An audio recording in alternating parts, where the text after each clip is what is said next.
Ladies and gentlemen, the following podcast is scheduled for one fall. Introducing your hosts, Kids at Hart.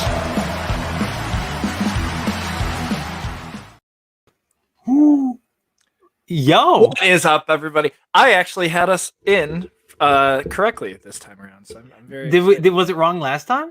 Not last time, the time before that though, and I didn't end up editing it out because I was like, you know what, that is our mistake, and I don't even care. It's not a big deal. Well, hello and welcome to another episode of Wrestle. My name is Chris Peacock Denis Lopez. It is. I didn't even realize that was it. Watt Boy Summer. It is Watt Boy Summer. Watt Boy Summer is it's alive and well. I have to give credit where credit's due. Taylor Cleek actually coined the phrase Watt Boy Summer about an hour ago. And I told him I'm going to take this torch and run with it. But joining me on this the beginning of Watt Boy Summer is Slam Master Nick Malbach. Hey everybody, yeah, so Chris kind of dropped that name on Twitter, and I'm like, how has that not been my name yet? Considering how much I love me some Slam Master J up in here. We feel like we go a week. We go like at least one Slam Master J reference a week on this show. That's what it feels. Biscuits and gravy. Yes, we do. At least one Slam Master J, Jesse and Festus. You know, the great... I love me some biscuits and gravy, dude. That makes me a man, baby. That's right. You thought you were gonna get surprise Lesnar. I felt like they should have. They should have. I know that they went with the whole frog thing on Really Scared yesterday. I feel like they should have surprised Lesnar to everybody to start. They should have did like a Wrestle shit. We should have. Oh, that's what we should have did. We should do like a joint April Fool's Day. They do Wrestle Real, redo Really Scared, and both shows just be like, meh. Both shows not be good. Yeah, I trust them more with the Wrestle Real than us with the Really Scared. They would be so damn good at Wrestle Real because they both like wrestling. They would have just made it about like the era of wrestling that they first certainly watched, that we referenced every day when we were in school together. But no, everybody, you know, happy April weekend, happy Easter, happy everything. We're just happy to be here to talk some wrestling with all of you. Thank you for spending your Friday or whenever you're watching this with us. And yeah, we have an action-packed show to the point that we might even have like an extra, I guess, count here. You know, in a way, we may be introducing a new, not segment, but a new name for something on this show. Yes, today. because we absolutely, most certainly do not have a thing ready for it. I'm not gonna lie. I got home from work and like almost took a nap, even though I didn't. No, you're good, but we're not alone. We're not alone. No, we're not. We're not alone today. We brought on one of my good buddies. I've known this man for decades, literal decades. It's the homie. His name is Jose Garcia. Jose, what's going on, brother? What's up, buddy? Yo, we're rocking over here at Wrestle Real. Thank you so much for joining the show. No problem. Coming on, talking some wrestling. My pleasure. And it's so. I mean, I'm mad it took me 24 episodes to finally ask you to come on this podcast because Nick, for as much as I talk wrestling on the pod, a big reason to why I watch wrestling, or at least why I got into wrestling, is because of this man down here. So I have to credit Jose Garcia with not only, you know, like showing me the big world that was WWE at the time in 2008, 2009. Right. And like shit, that was 12 years ago. Like now here we are talking about some wrestling on the program, but we got a lot to talk about. But I feel like before we do this, I don't know if we did this with Soda last time we had him or the last time we had him, Nick. It's a newer trend. But Jose, I want to ask you something real quick. Do you have a favorite wrestling match of all time? Oh, not where I was expecting. I would say I think I have to go with Taker and Shawn. Which one? 26. Ooh, 26. 26. Love okay. Well, 25 was like, you know, one of the best matches I've ever seen in like probably my entire life. But also 26, I feel like with the stakes was probably the reason why. Yes. Because on one hand you had the streak ending, and on the other hand you had Shawn's career over, and it was just more it was an emotional part along with Ric Flair on WrestleMania 24 and Shawn. So with that, like the emotional value to me is a little bit higher for that one. No, totally. Like I think the more I watch 26, the more I favor it. But Yeah. 25 to me it's still my jam. It's the match I've seen the most ever. It's I can say that. Good. It's right. So good. For sure. The 25, I think overall, I think was a little bit better of a Mania than 26 was, though. Yeah. Oh yes, yes, that is a fact. But I mean, and Nick and I what was it, like a couple months ago, Nick? We did no, it was around the Survivor Series. We did the Undertaker bracket that was going around the WWE socials. We did that on the show, and it took us weeks to do and to complete. It did take us quite a long time. It took us like the whole month. Did it. I think we finished it after Survivor Series had ended. Yeah, but sure. We did it, and I think the last two matches were both the Shawn Michaels ones. Yeah. It was impossible to get around the Shawn Michaels ones. I think. Well, what's funny is like we diverged on like one thing, and that was I picked the Royal Rumble. You picked was it Hardy Taker from Raw that one time? Maybe. Oh no, it was the Hell in the Cell 6-man. Yes, the Armageddon one that made no sense, but like it was just freaking it's awesome. So freaking great. Like how could you not? Just on paper, like it's such the best shit ever. But before we sit here and talk about Shawn Michaels and the Undertaker all night, we do have something fun. We're gonna call this our dark match because this wasn't advertised. This isn't something that we planned on doing, but it dropped a couple hours ago. AEW's Chris Jericho will be on WWE programming again, but this time on the Broken Skull sessions with Stone Cold Steve Austin. Insane. So for those who don't know, the Broken Skull sessions are like this interview show that Stone Cold Steve Austin does on the WWE Network, which are fantastic, by the way. They're all great. Like I just watched the Randy Orton one a couple days ago, and it is freaking phenomenal. And they talk for almost 2 hours about Randy Orton's career. But I want to ask you guys, and we'll start with Jose since he's our guest today. Jose, when you saw that Jericho, an AEW superstar, former AEW champion, is going to be on the Broken Skull sessions of all programs, what did you think? I mean, to quote Kenny Omega and to quote, a lot of the wrestling thing, the forbidden door has been slightly cracked. I won't say it's open, but it's been slightly cracked. Especially with someone like Jericho, I think Vince has a lot of respect for and a lot of, just I think leeway with Jericho for as long as he's been with WWE, no matter what, being on AEW, even though he was, like you said, a former AEW champion. Right. I just think like Vince sees profit, he probably would put him on there. So to trust it with anybody, I think he would trust it the most with Stone Cold. So I think it's in good hands. But I was, like everyone else was, pretty shocked to see Jericho. Even the countdown that they did, if you saw the little promo they did for the little video vignette for the video, right? Yeah, dude. that was I already knew from there. I was like, either they're doing a gag for like April Fools, or it was the day after. Everybody's like, wait a second, hold on a second, what? Yeah, so it's like you think you have to check the date type of moment. It's gonna be. I'm hoping it's really well, especially with Chris Jericho being the legend that he is. Right. But I just wonder the topic matter for it. I wonder if Stone Cold will reference AEW like in the slightest. I feel like they have to, right? Yeah. Like they at least have to say something. They may not talk about like you were talking about that you were doing this match, brother, over there with the at Daily Plaza. That's my Stone Cold Steve Austin impression, by the way. But like I don't think they'll break down matches and stuff, but they will definitely probably talk about maybe the being on Wednesdays or being with a different company. He'll probably shit on WWE for a little bit. But Nick, when you saw the news, I think did I break this news to you, Nick? So kind of. I just get a text message from Chris that's just Twitter, and I'm like, what? Excuse me?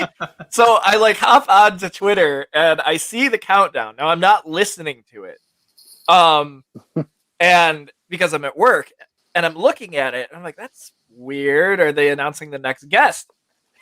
And then it's just Jericho and Stone Cold sitting across from each other, and I'm like, wait a second, like this isn't real? Now is it? And then it is. And I'm like, holy mackerel, holy macaroni.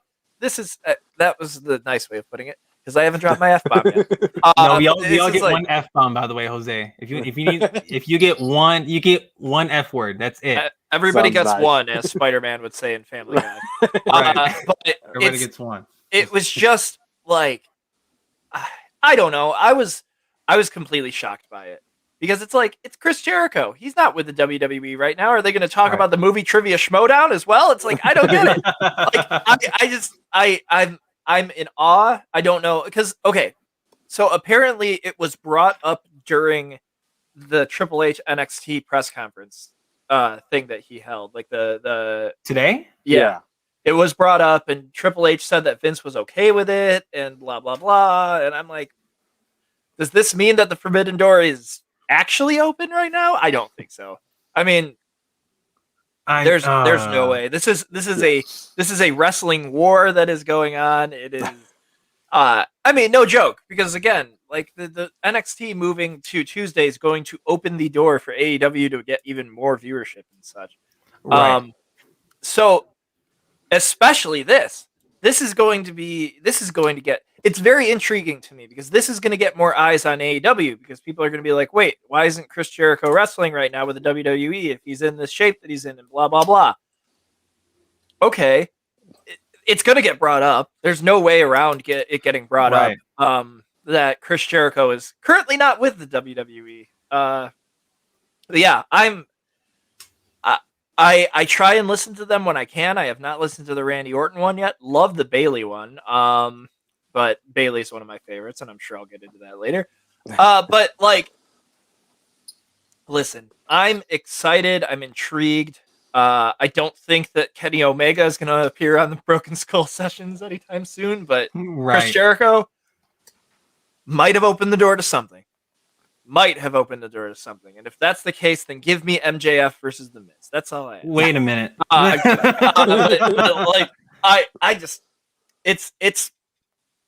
It's intriguing, to say the least. Chris Anthony Lopez, or Peacock Anthony Lopez. What do you think of this? Because like I said, the only thing that I have heard from you about this, other than the tweet that you tagged me in, was Twitter. So what do you think of this? Sorry. My first reaction to seeing this was, whoa, this is my one. No, I'm not gonna say it now. What the hell? Like what is this? Like, what the hell? What? like what? Like, what is, like, what's going on right now? Because I didn't see the countdown teaser yesterday. I didn't see that.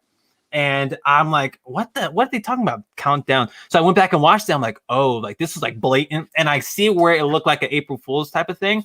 Yes. But seeing Jericho and Stone Cold, and they announced the date, WWE is out here reporting on it. They're like, yo, April 11th, after WrestleMania, yeah, you can watch this thing on the network or on Peacock. It's like, that is nuts.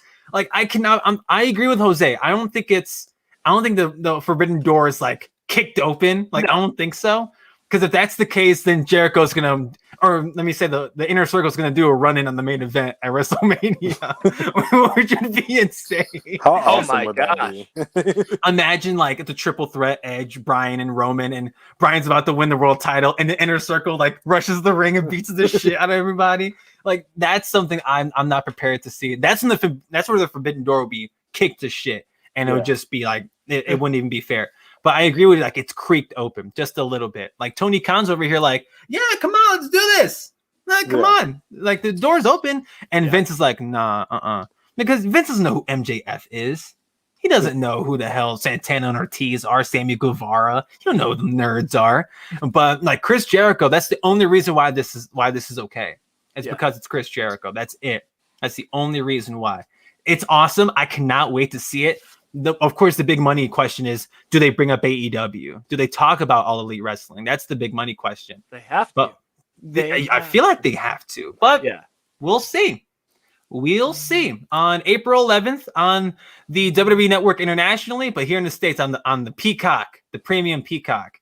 If for the folks that have that. By the way, when I was going through my medical issues the last few days, watched nothing but Saturday Night Live. Nothing. Very glad you're okay. Oh, I'm great. Yeah, everything's great over here. And at the Lopez Lounge. That's what I call my apartment. Okay.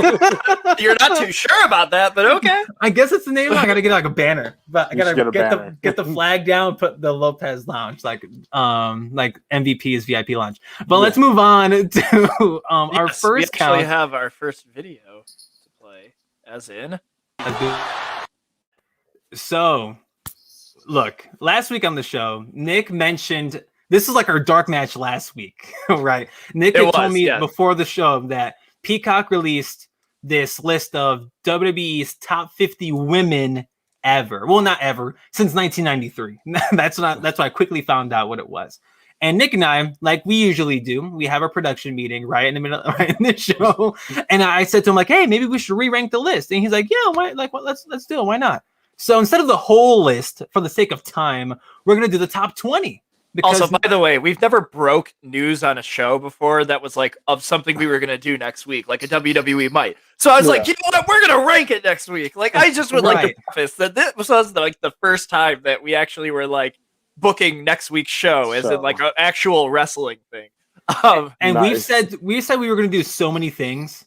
Like, we're like, oh, we'll do that next week. And we never did it. Because either we forget or something crazier happens. So today, we're going to do the top 20 women in WWE history from 1993 forward.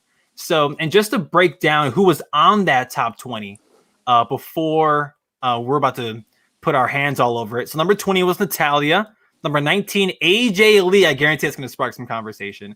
Yes. Number 18, Shayna Baszler. Number 17, Paige. 16, Sable. 15, Molly Holly. 14, Victoria. 13, Alexa Bliss. Jesus. Number 12, Mickie James.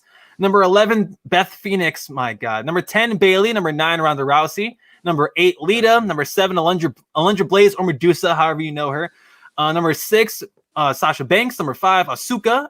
Number 4, Chyna. Number 3, Becky Lynch. Number 2, Charlotte Flair. Number 1, Trish Stratus. So, before we start tearing this list apart, why is AJ Lee so mother trucking low? am I the only one that feels a certain way about this? No. I saw that and I was like, she's 19? 19 on the list. Half the other list of the wrestlers, I feel like she paved the way for. Caitlyn at the same time as well was like number 49 or something like that. Yeah. I was like, why is Caitlyn so low on this list? Like there were a bunch of questionable folks on this list. Like I don't want to go down the whole list, but like which one that really shook me? Gail Kim was 33. Yes. The fact that they mentioned Gail Kim, like that was some crazy shit. Oh, Jazz, where's Jazz? She was 38. And Maurice at 37. I'm like, how the hell? Like, I get it, Bianca Belair, you got to put her there somewhere, but come on, already? She's higher than Maurice and Jazz? Are you kidding me? Like, what's Bianca? Like, Bianca won the Rumble. I totally get it. But that immediately puts her at 35. I mean, Rhea was pretty high as well. So, but she also has fought at WrestleMania. So, like, okay, here's the deal, everybody, is I'm going to share my screen real quick. Word. We have, excuse me, the entire 50 all listed here. Ah, crap. Oh, God. Jesus. What is that? I'm so sorry. I am so sorry. Logan Paul. I don't want to talk about that. We have the entire list of 50 wrestlers who are right here. Stephanie McMahon, of course, was on the list for some reason. So, what we will be doing is we're going to eliminate 30 wrestlers before we get to this list. Because that is important. Yeah, we gotta narrow this list of 50 we gotta down narrow to 20. it down to 20. Because there are wrestlers on here that should not be on here, in my opinion. Like, crap, I am opening up my gaming hub on my computer at the same time in the background. Whoopsie. All right, so, Toni Storm. Is Toni Storm a top 20 wrestler? Now. As we are eliminating people, we can keep people behind just in case. Like, for example, I think Caitlyn should be in the top 20. You guys might not think so, but we'll keep her name there just in case. Sure. Okay. Two out of 3 yeses keeps their name there. Can we agree on that? Yeah. Yes. That's fair. Okay. Fair. So, Nick, let's do this. Is Toni Storm a top 50 wrestler? Top 20? Top 20 wrestler. Right. No. Is Caitlyn a top 50 or top 20 wrestler? No. Yes. Yes. What the fuck? Is Kaylee Ray for some reason even on this list? Anyway, Sonya Deville. Why you gotta cut her name like that? I'm kidding. No, Okay. no. The answer's no, but still. No. Is Sonya Deville a No. top 20? No. I feel like we're gonna get through this and we're not gonna have 20 names anymore. I think we'll be fine. No, there's something. Is Shotzi Blackheart this early a top 20? I love her. I but do no. love her. Yeah, no. I love Shotzi so much. This is an interesting one. Is Kelly top 20? Oh God. That's She was a tough listed. one. She was listed so low, right? Yeah. But what did she do in her career that made her top 20? Did she win WWE or she won the Divas Championship once, I believe. Yeah, one time the butterfly belt. I'm gonna say no, even though I was considering a yes. Yeah, I'll say no. Yeah, damn it. Candice LeRae. Another sweetheart. I love Candice. But what has she done in WWE or NXT of note? No, nothing No. quite yet. Damn it. Nothing yet. Yeah. Nothing Nikki yet. Yeah. Cross. She was before LeRae. Are you kidding me? Yes. No. So, and by the way, this list is in order, FYI, of their list. So I can't believe yes. Caitlin's still on this list, but no, Nikki Cross, no. No. I can't believe she was so low. Anyways, Layla. Layla is Layla. I would argue that in context of this list, by the time that we get to where we need to get to, she could be on this list in the top 20. She's done a lot. I would say that her running mate was way better when it came to her career in Michelle McCool. Oh yeah, we'll get to Michelle McCool. But is Layla top 20? I'm just looking at the names towards the bottom of this little paragraph you got here, Nick, and I'm just comparing her to them, and I have to say no. Yeah, that's a no. There's some stronger names as we go. Ember Moon. I'm going to say no because she hasn't done a lot quite yet. Yeah, I agree. Yeah, I do love.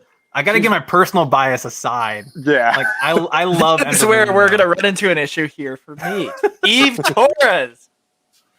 She has done a lot. She ruined the career of Zack Ryder. No, she didn't. No, she didn't. Don't say that. Eve Torres is a hostie. She is a hostie for sure. I love Eve Torres to like that. That's the problem. So like I could have a personal bias on this, but I'm gonna say that she would be in the lower part of the top 20. So I'm gonna say yes for Eve Torres. Are we gonna Jose? I'll put a yes. Yeah. Okay, I would have said no, but I can rock with some Eve Torres. And what I found to be interesting, and I will just mention this because like we have a little bit of time. Where was Maria on this list? Oh, Maria Kanellis! Holy shit! She never won like a championship, but I feel like she's just. I would rank her above like certain NXT superstars and just importance. Lacey Evans, again, another person who's tried to do a lot, but hasn't really. Vince tried to make her Charlotte 2.0 and it just didn't work. You know, Vince loves his blondes. Right. So are we going to say no to Lacey Evans? I will say no. I will also say no to Lacey Evans. Jazz is where things start to. This is where things start to get interesting. I would Yes. say. Now we're hitting the meat of this. Again, compared to the names on the rest of this, I'm going to say no to Jazz, but she should have been higher on the top 50. I will also say no, but I agree she should have been higher on the top 50. Like, what the hell? Maurice. Now, are we talking career span as a manager and a champion? I'm considering everything that's taken into account, like just like everything that she's done under the WWE banner. Then I would say yes to Maurice. Yeah, I think I would say yes. I would say yes to Maurice too. Of the Divas champion era, I think that she's done some important stuff. Maurice held that division on her back for a little bit. Nia Jax. She's very good at injuring superstars. Oh, God. Yeah, that's a no. Bianca Belair. Again, I don't know if I'd put her top 20 quite yet, but I think she'll get there. Yeah, I would probably put her she's definitely I'd say maybe 21, 22. But I'm going to say no just because she's really early in her career. Oh man, I will abstain from voting. So it was a yes. Carmella, another intriguing name that, again, I might not put on there quite yet. No. But No offense to Carmella, but no. She could earn that spot, though. I would say it's not too late. Take time, right? Gail Kim, I'm gonna say yes to Gail. Yes. Oh wow! The yeses came quick. Lord, like let's think about this for a second. She's so important. She's very important. She's so important. Oh, okay. And I feel like that's a bias on WWE and Peacock's end to not put her higher. Right. Like, I mean, I would have. Jesus. When I think of Gail Kim, the sad part is I think of her TNA stuff before I think of her WWE stuff. But I can see why y'all say yes. She was dual champion, I believe. Right? She was Divas and Women's champion at the same time. No, but like over the course of time. Yeah. Okay. Jacqueline is a hard yes. Yeah, Jacqueline, yes. Kari Zane, no. It's just the best elbow in the business. No, damn it. Naomi, I wish she would have did more. I wish we would have did more too. You said Naomi? Yes. Yes, Nick. Remember, we can see your screen. I'm trying to figure out who that is. Sorry, I apologize. No, you're fine. Naomi, no, unfortunately, no. Yeah, no. Bull, who is this? Sorry. Bull Nakano? Can somebody please explain to me who Bull Nakano is without making me seem like a huge asshole? No, I mean, obviously, like, this, I am not familiar with Bull Nakano. I think she was more famous for her in Japan. She was, by what I just looked up awkwardly on the screen, live to the entire internet. I will say no for the sole purpose that, I mean, if we barely know who she is, yes, then but no offense to Bull Nakano. Definitely knows who she is. Right. Ivory. I think she should stick around for a little bit. I think so too, but I always thought that Jacqueline was higher than Ivory, right? Maybe? I don't know. I know that's obviously the point of this, but I just kind of was thinking in the context of their list that I was kind of surprised by that. Yeah. Melina is definitely a yes, right? Yes. Yeah, Melina's a yes. The Bella twins. I like that they paired them up together, honestly. As they should. And I would say yes. To me, this is a resounding yes. Yeah. Like, Io Shirai. Is it, again, a situation where things are too early for Io, or what are we looking at here? I think I agree with you. I think it is a little bit too early. Her NXT run, though, she has gone through the entire division. It's been excellent. She's carried the division in something of, not that it's been weak lately, but like she definitely has carried it. Yeah. Yeah, like NXT. I mean, I still stand by the fact that NXT has the best women's division in wrestling right now, at least in North American wrestling. Like AEW, they that one lights out match, like it put them right there. But to me, AEW still tops it. So is Britt Baker the greatest WWE wrestler of all time? Yes. Io Shirai. I'm saying no to Io though. I'm gonna say no. I'll say no. Okay, I was gonna let Jose decide this one. Because I couldn't figure it out. Luna or Medusa. Is that another resounding yes? I think so. Hold up, let me see. Is this Medusa? What are we doing? Yes. No freaking way. You're saying no? I don't think this isn't Medusa. No. Oh gosh, why did I say Medusa? No, yeah, that's actually an interesting one. Would you put Luna on this list? She's the one who was walking around with the oddities. I would say no. Personally. Yeah, I agree. Yeah, I forgot. I'm sorry, I am very sorry to draw on a blaze there for a second. We got you mixed up with anyways, we'll get to Alundra. I'm just saying we definitely thought that she was. Anyways, Stephanie McMahon. Hell yes. This is where this gets. Yeah, I would say so again. Hell yes. Michelle McCool is a big hell yes. Yes. Yes. Rhea Ripley. Oh Jesus! Not yet.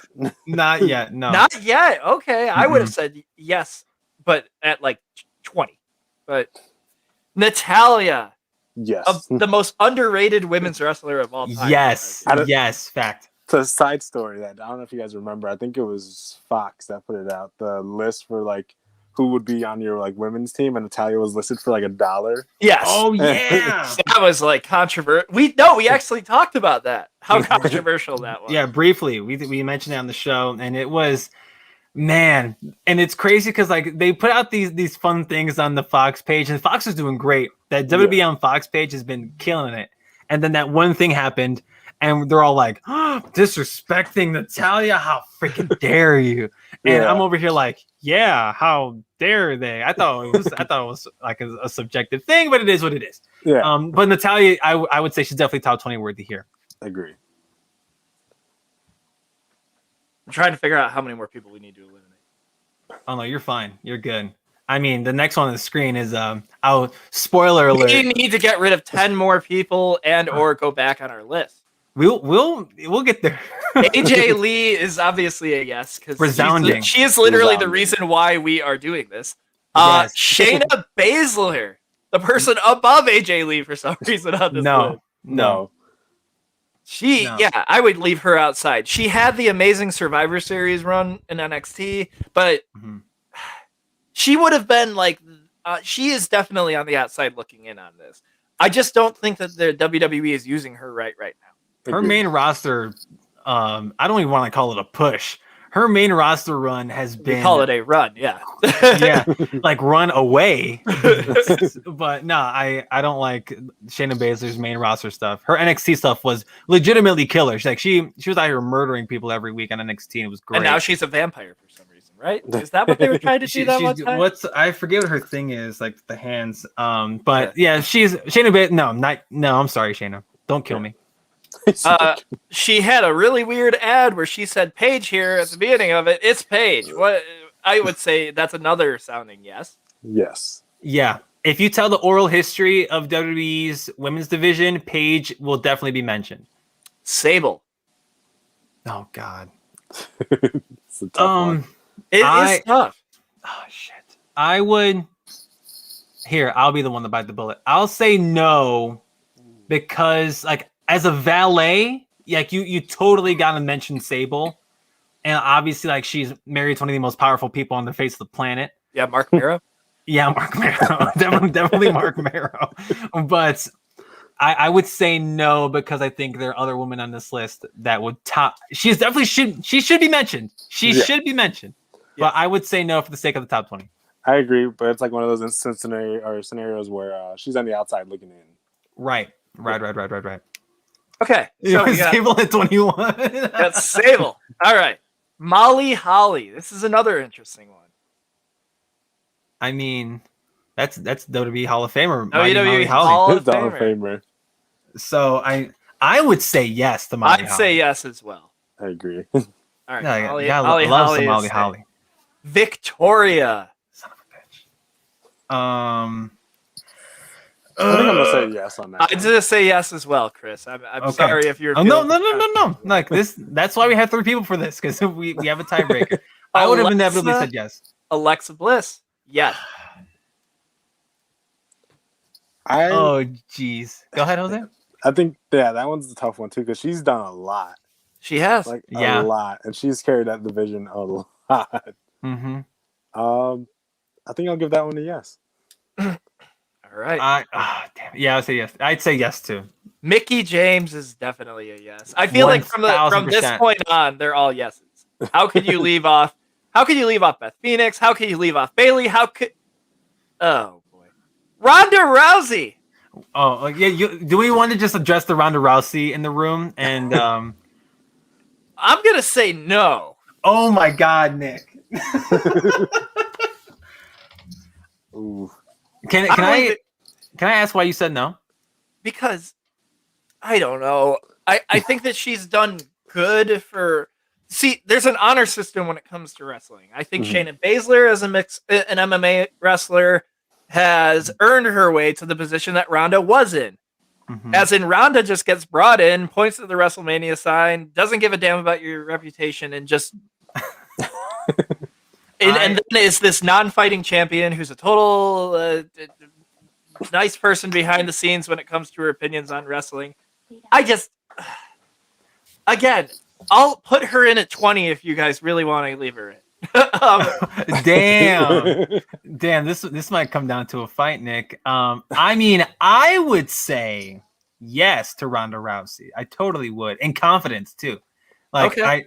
I think Ronda, like, and if we're taking all factors into consideration, she brought a lot of eyes to WWE, and she was good, and she gave a shit. She did. She gave a shit about, like, yes, did she complain about the travel and the shows and the life of a professional wrestler? Yes. She complained a lot. But she put on. Well, did she have a bad match when she was active? Was there like one like noticeably bad match? I don't believe so. A lot of people try to point to that Nia Jax match. That's what I was thinking. But I don't even think that was bad. Fine. We'll keep her. Yeah, but I think we can come to a conclusion that James, Phoenix, Bailey, Lita, Blaze, Banks, Asuka, Chyna, Lynch, Charlotte, and Trish are all in this still. Yes. Okay, so let's get one name out of here already. Is Trish Stratus the greatest women's wrestler of all time? Wait a minute. Wait, you trying to get her out? No. I'm just saying, let's rank. Is it easy to rank Trish as the number one? I would. Or would you say Charlotte Flair is number one? Oh, no. I'm kidding. Well, how many names do we have before we do 20? We have more than 20, but I feel like, okay. Let's start cutting this down. 1, 2, 3, 4, 5, 6, 7, 8, 9, 10, 11. 12, we have a lot of names. 13, 14, 15, 16, 17, 18, 19, 20, 21, 22, 23, 24, 25, 26. We have 28, so we need to cut 8 out. Okay.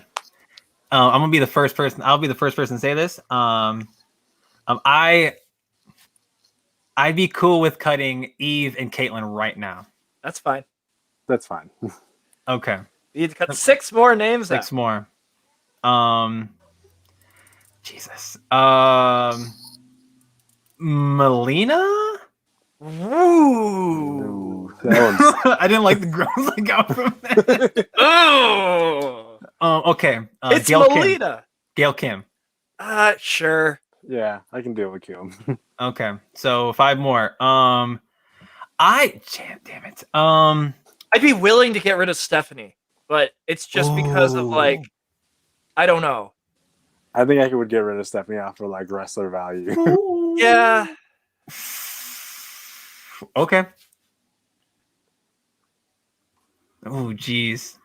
I get why she's on there, and don't get me wrong. And I get why y'all cut her. Yeah, I wouldn't agree. I think she'd be my 20 if I were to do this, but I could rock with what you guys are saying. All right, so we need to cut out 4 more, maybe? Ivory?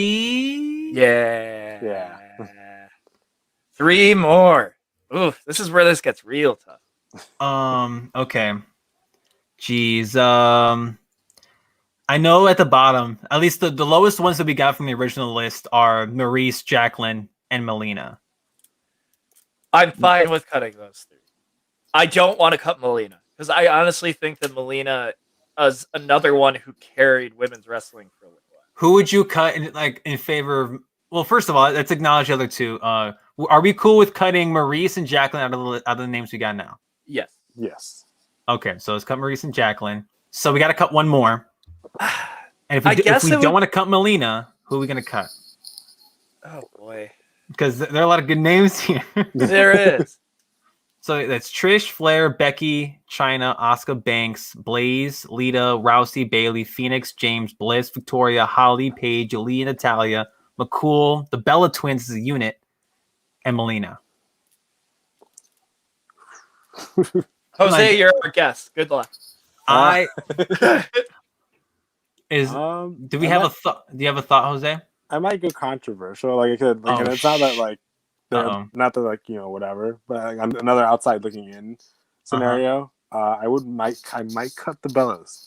Oh, damn it! Wow. Holy shit! Over Melina?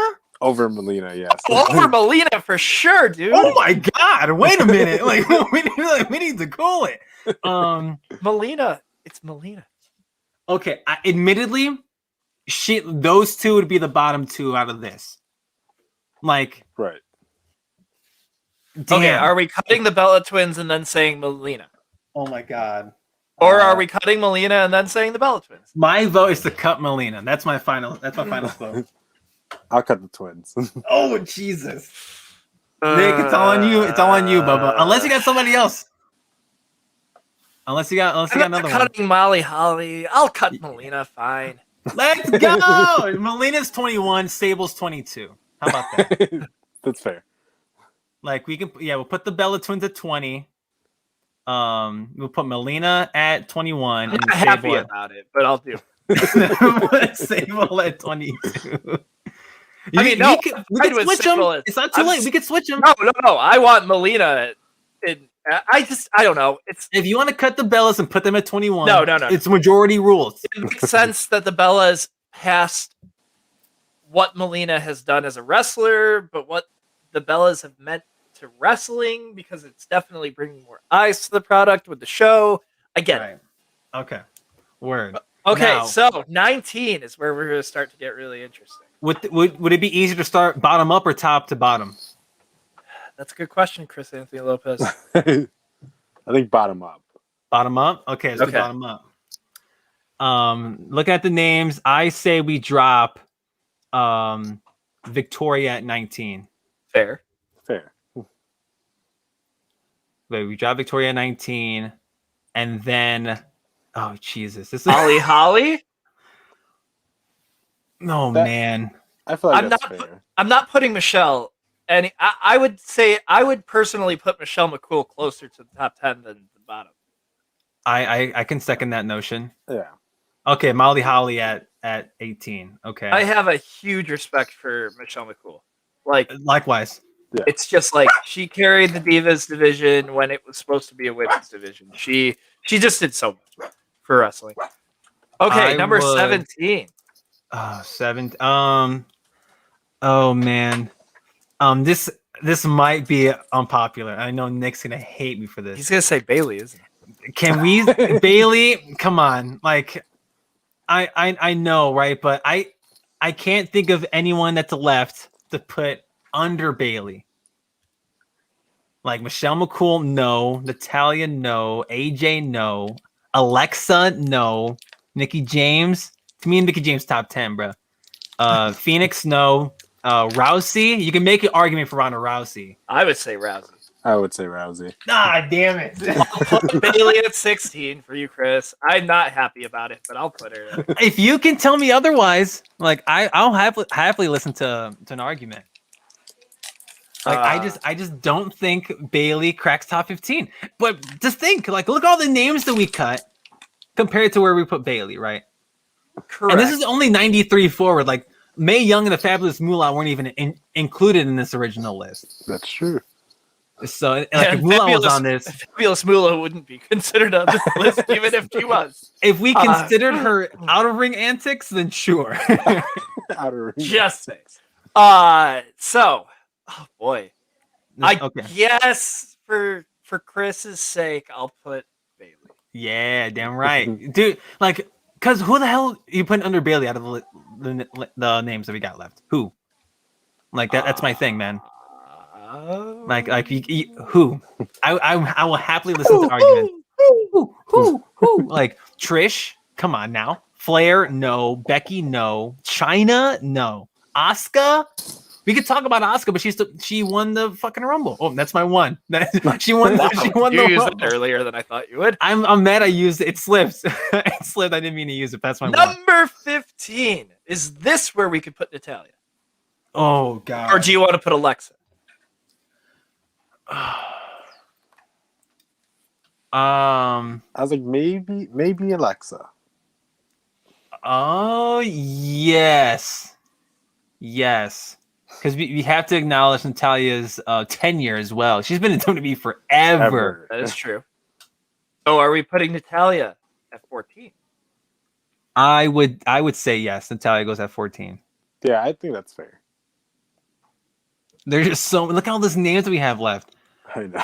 Now we got something. My bias is gonna start showing at this. Sure. If my bias already isn't showing.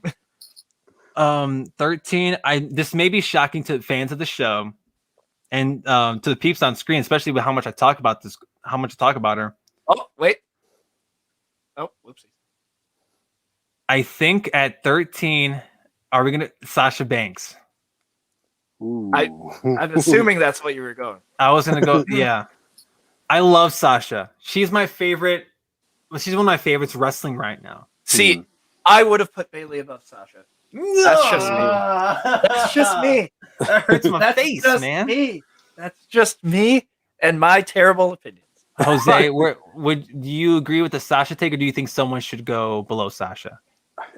With the names on the list, it's really hard. Right. Yeah, like right. The top. See why this would be really difficult for the people who are making this list. Yeah, I see, but I still like because they had Sasha top 10, and I'm like, wait a minute. Like, I love Sasha. I do love her so much. But actually, wait a minute. Ah, damn it. What? Okay. Say it. I will. Shit. I'll offer an alternative. What if we put Asuka at 13, Sasha at 12?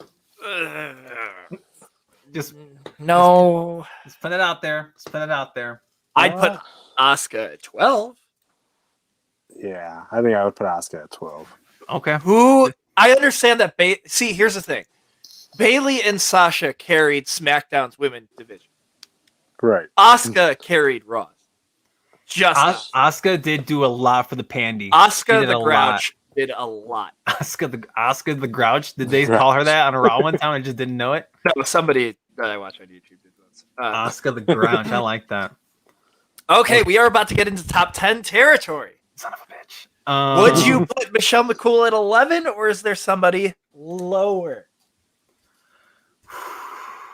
Okay, here we go. GD. Oh my God. So we have Michelle McCool, AJ Lee, Paige, Mickie James, Beth Phoenix, Alita, Alundra Blaze, / Medusa, Chyna, Becky Lynch, Charlotte Flair, and Trish Stratus. I think I'll be the first person to acknowledge Alundra Blaze. And actually, no, I lied. Mickie James at 11? Whew. I like. Yeah, I think I'll go with it. Mickie James at 11? Yes. Nick, do you oppose? I'm fine with it because, like I said, we're giving Michelle some love, and I feel like Michelle McCool should be top 10. She should be. Is she 10 though? Probably. No. Oh man. No. Ooh. Okay. I wouldn't put Beth Phoenix anywhere outside of the top 5. Yeah. Paige at 10. Paige at 10. Paige here. Can we agree? I need to isolate that clip. Yeah, we do. We need Paige here for the show. But Paige scariest. at 10? Do we rock with Paige at 10? Yeah, I agree. Okay. Paige at Michelle 10. at 9. Oh, Michelle's reign of terror on this list, which I love, by the way, probably needs to end soon. Just seeing who we have on the list. Again. Jose? I think 9's fair. Chris Anthony Lopez, what are you thinking, buddy? I was thinking this may be a hot take, especially for how much I was advocating for her. AJ Lee at 9, and then we put Michelle at 8. I don't disagree with that sentiment. Like I think like AJ, she did do a lot, but she was only in WWE for such a short amount of time. That's true. I mean, you can say the same thing for Paige, but I mean, Paige, talk about impact. Like the both of them, I think both of them changed the then Divas division, and that's why we're here now. I mean, we're talking like a former unified women's champion. Now this is where shit gets fun. Okay. I'm gonna toss Becky Lynch at 7. Yeah. I was the most triggered by the fact that Lita wasn't in the top 5. Yeah. I think. I'm willing to hear opposition. If y'all think Becky's too low, it's hard because her run, or is Alundra 7? I don't have the heart to put Alundra Blaze under Becky Lynch. I know. Her throwing away the title. Oh, it's so good. That's iconic. Yeah, it's infamous, man. Becky Lynch was the first main eventer, women's main event winner in WrestleMania history. Though. But Ronda's, let's be real, Ronda's the reason why that match main evented WrestleMania 35, and she's at 17. Let's keep that in mind. Was it 35? I think it was 35. It was 34. 35. We'll put Becky 35? There. Okay, Becky at 7. And then top 5 territory. Oh, Jesus. Alundra at 6? I would say Beth Phoenix at 6. Alundra at 5. That's fair. Yeah. Okay. Unless do we think Charlotte's getting too much love here? No. Okay. She deserves to be. Y'all need to think about it. No, because she deserves. I spelled Phoenix wrong. It's okay, Nick. I misspelled it, thinking of the spelling in my head, bro. Don't even worry about it. As I'm about to type Alundra down. Yeah. So we got 4 left, and those 4 are Charlotte, Trish, Lita, and Chyna. I would say Charlotte at 4. Agreed. Chyna at 3. Now this is where we may differ. I would put Lita at 3. Ooh, Jose, actually give me your top 3 right now. How would you put them? Who we got? You got Chyna, Lita, and Trish.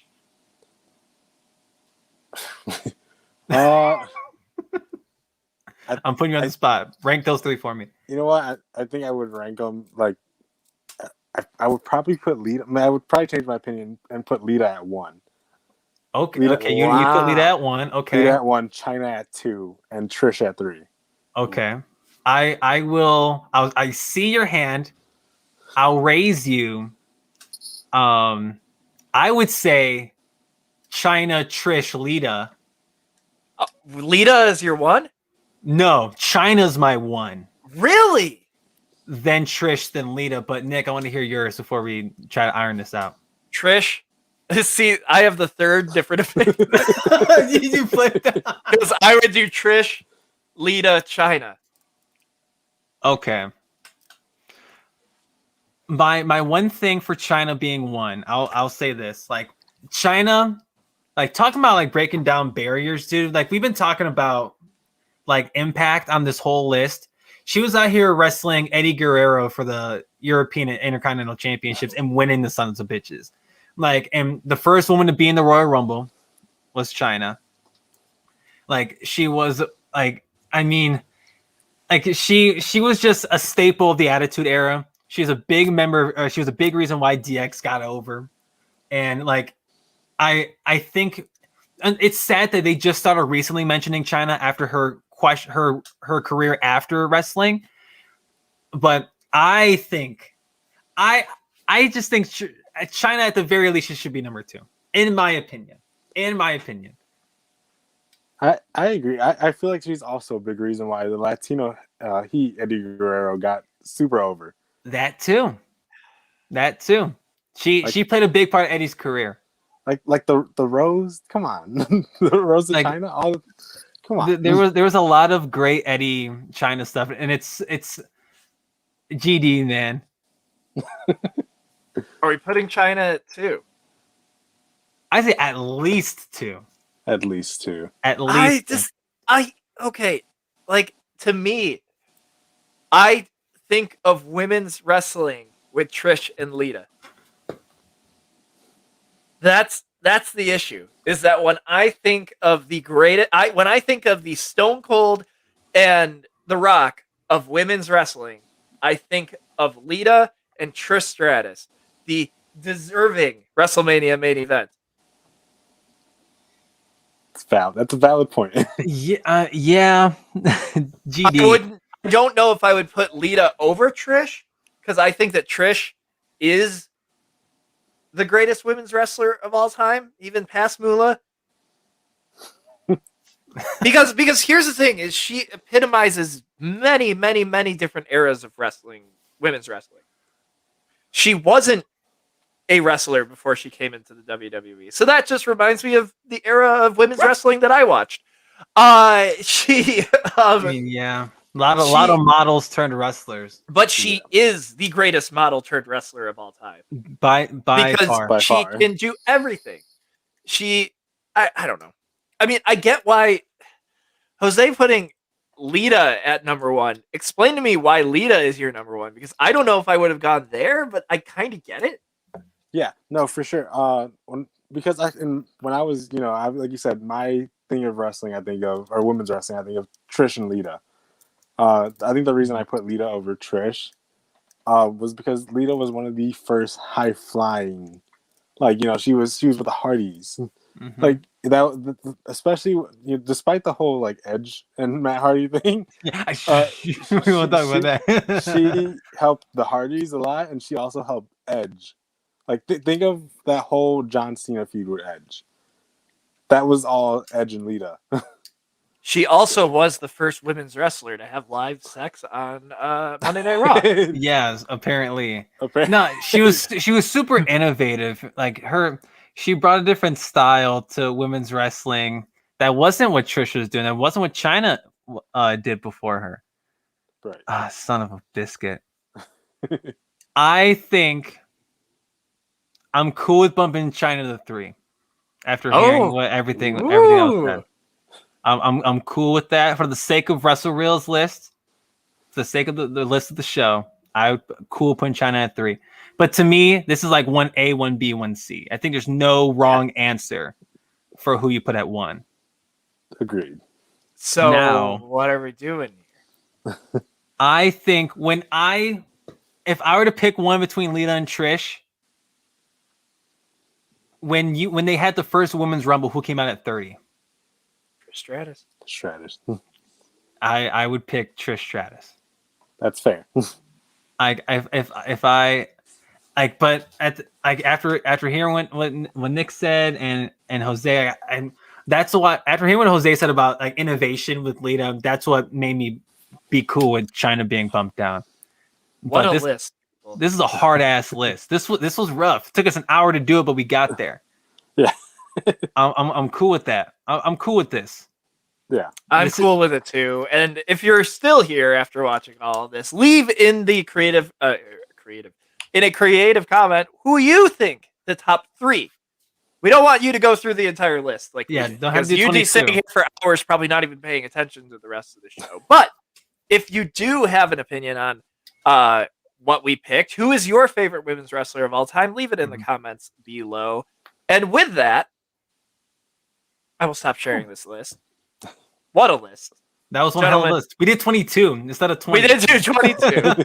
We did do 22. Right. But that said, we have another interesting segment that will probably take way longer than it needs to. Let's do it. So when I was talking to Nick a couple days ago about things we wanted to do on the show this week, we were in the mindset of NXT TakeOver. And we'll talk more about TakeOver at the end of the show. But Nick wanted to do this thing where we redo an NXT call-up. I know we've repackaged some guys. We rebooked some guys before on the show. But we're going to just redo how an NXT call-up or how they should have been treated when they got there. Or we also can do like how we would want them to be booked now to get them out of the crap heap that they are in, because that's what I'm going to do. However you want it, you can do both if you feel so ever inclined. I know for a fact the 3 of us had 3 different ones. Jose told me the one he was going to do before the show started, and I didn't even think of him, spoiler alert, and I'm so glad he did. Nick told me his, so I'm the only one that knows all 3, and Nick doesn't know mine. I did tell Jose mine. So Nick, I mean, I feel like it's right since you want to do the segment. So would you like to go ahead and start with us here? How would you redo your call up? or your shithole booking with the person that you chose? So mine needs to be when fans are back. So WWE, if you want to continue to never have the SmackDown Tag Team Champions in about, now I believe it's 90 days, not defend the titles, then go ahead and do it.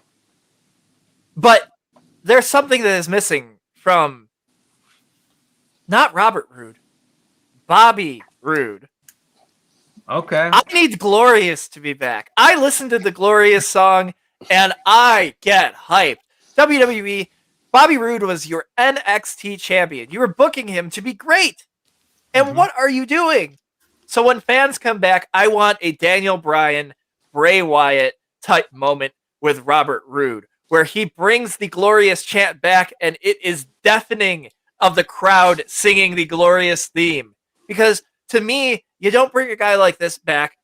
You don't bring a guy like this in to not thrive. I mean, the guy was TNA champion. He was NXT champion. I just feel like there is so much more you can do with Robert Roode. If you're going to keep calling him Robert Roode, give him the Ravishing Rick Rude gimmick that you clearly want to give him. It's like, I just don't get it. I don't get what they're doing with Bobby Roode. I don't get what they're even doing with Dolph Ziggler at this point. But my point is like, why not just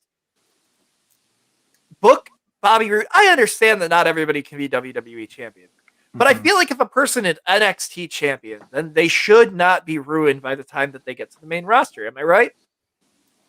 The Glorious entrance is built for a WrestleMania crowd. I mean, hell, we've gotten the Glorious Bobby Roode entrance at WrestleMania before. And again, it's deafening because they gave him the best freaking theme in the entire world. I almost feel like it's a theme that does not fit the wrestler that it was given because of what they're doing with Bobby Roode right now. Like, I almost feel like, I almost feel like LA Knight deserves the Glorious entrance. Wait a minute. I'm saying, like, personality-wise, it's like, I would have never thought that Bobby Roode would be like a Rick Rude, Bobby Roode, comparatively to like a TNA run, is more of a Stone Cold Steve Austin type attitude, at least, as opposed to a Ric Flair like attitude, which is what they're trying to give him as he walks down in his robe. But if you're going to give him such a good entrance, if you're going to give such a good wrestler, just in general, something like that, I just want the Glorious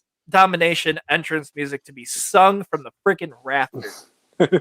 We're not, dude. It's a wrestler that you had be the staple of your developmental division to actually do something on the main roster, other than take a backseat to Dolph Ziggler, which, come on, Robert Roode is not the main stake of that champion or that tag team. It's not. He's not. I didn't even know that Robert Roode was still in the WWE at this point. Oh man. I mean, come on, seriously. You can't tell me that you're sitting here going, I wonder when Bobby Roode is going to come out, because you completely forget that Bobby Roode is even the tag team champion. Right? In his defense, I'm talking about Ziggler's defense, because I'm you already know I'm such a Dolph Ziggler mark. It's not even funny. Oh, but like SmackDown forgot about their own tag division. Let's be real. Like the whole they focus all their attention on Roman Reigns, and now here they are. Which, I mean, for good reason. Right.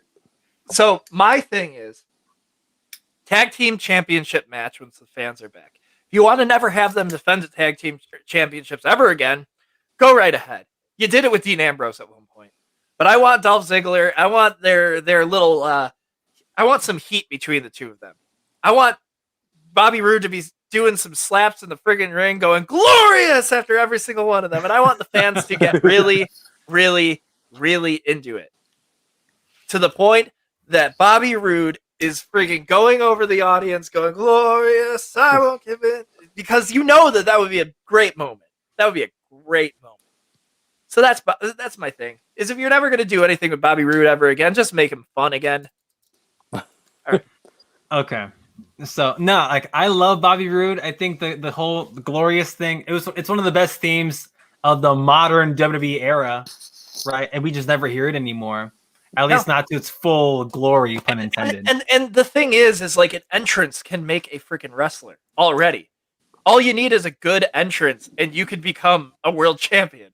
He was a heel when he had that theme too, and he was still over as Roman. But that was the issue, was that I think Vince came out and said he can't have that entrance when he's a heel because the fans are still going to be singing it. That's why they changed Nakamura's to give it lyrics, was because everybody loved Nakamura's entrance so much, and he was the wrestler that I was thinking next. But I think that there's still hope with Nakamura on the main roster, so it's like I just don't think that there's any hope for Bobby Roode anymore. For sure. And I mean, that's one hell of a segue, Nick, because Shinsuke Nakamura has gotten such a shaft, and that's who I chose to focus this segment on. And I love Shinsuke. Like you talked about Shinsuke, like he's the bomb. Talk about epic WrestleMania entrances. WrestleMania 34, right when they were in Nolans, and they, oh my god, that riff is so hard, bro. And then they faced AJ Styles and. But, I'm not going to harp on that because I'm going to go all the way back in the Wayback Machine and go to the year 2017 when he first showed up on the main roster. Like, we're going to go all the way back because I think they fumbled the bag in the beginning, right? NXT Nakamura thrived. One of my favorite matches ever is Sami Zayn versus Shinsuke Nakamura at TakeOver Dallas. How could it not be? That match rules. Sami Zayn's way out, Shinsuke's way in, and it was like a passing of the torch.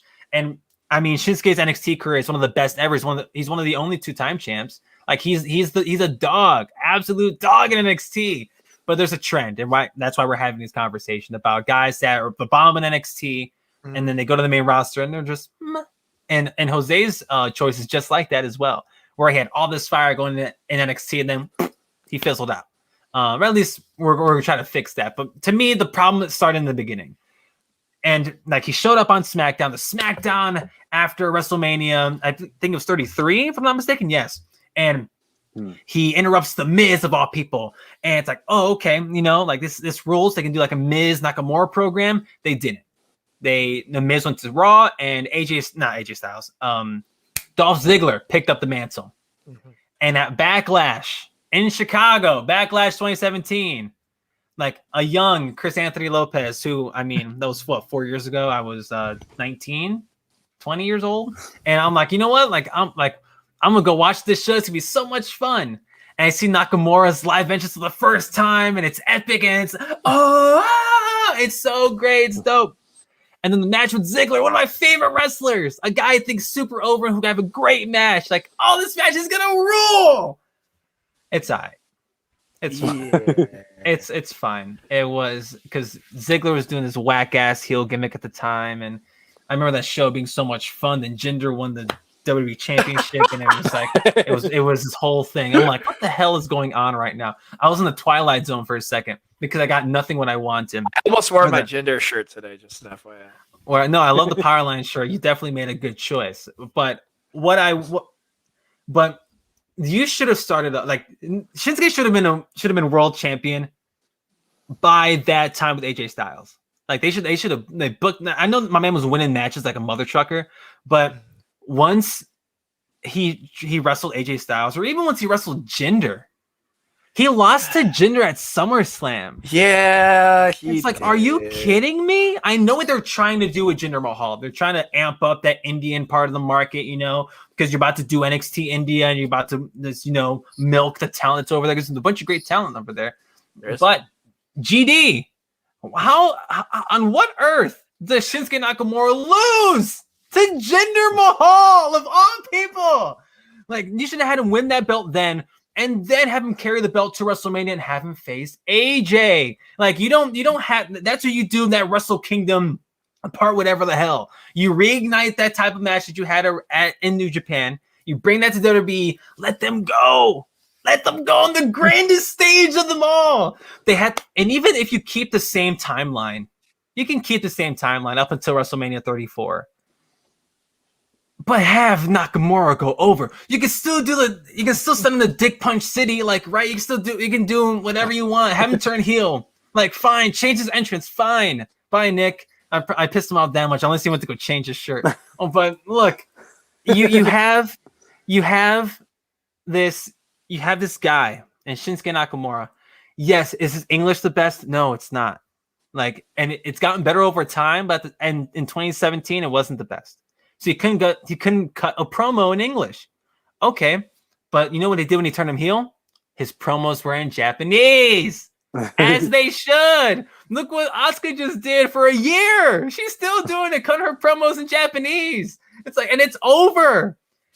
They messed up Shinsuke from the jump. NXT Shinsuke was perfect, arguably perfect. Hi, Nick.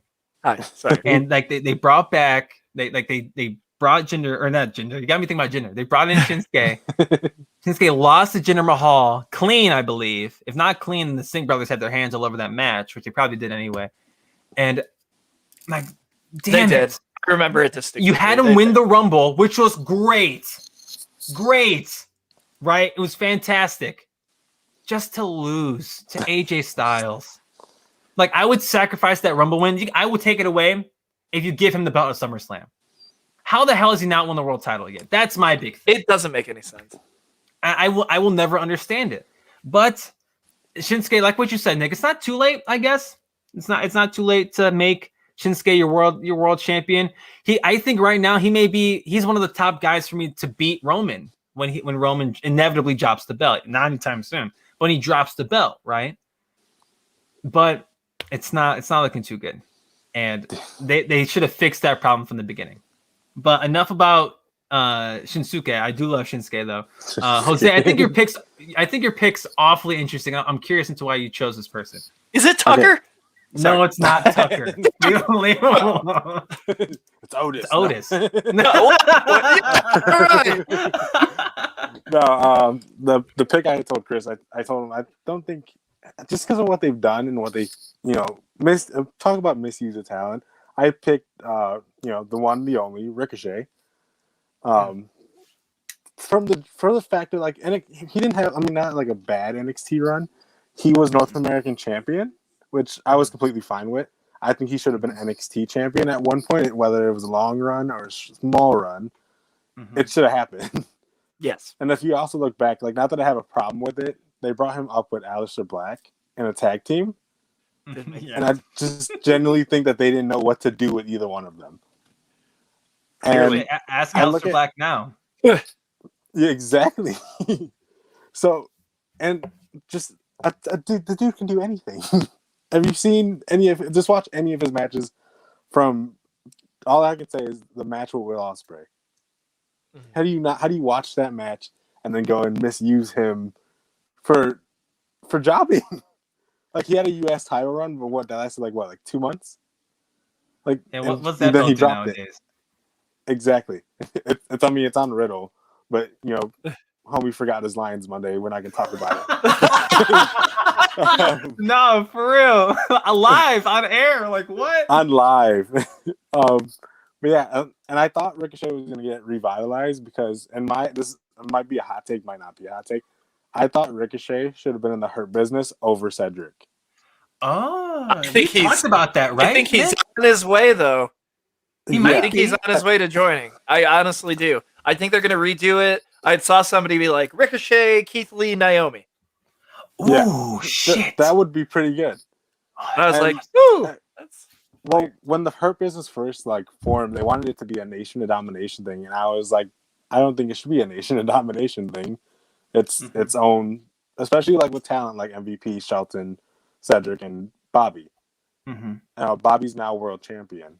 You just kicked Cedric and Shelton out. Like I said, I was perfect opportunity for, like you said, Keith Lee, Ricochet, Naomi. I would love that. Even if Keith Lee and Ricochet tag team champions, that would be phenomenal. Right, that'd be cool. But yeah, no, I just don't understand how you misuse someone with that much talent. Yeah. And it's not he can't cut a promo either. He's nerdy as hell, but he's still good. Even like you said, he's nerdy as hell, but look how well that gets over with Xavier Woods and Kofi. They have Mortal Kombat gear. And it's cool as fuck too.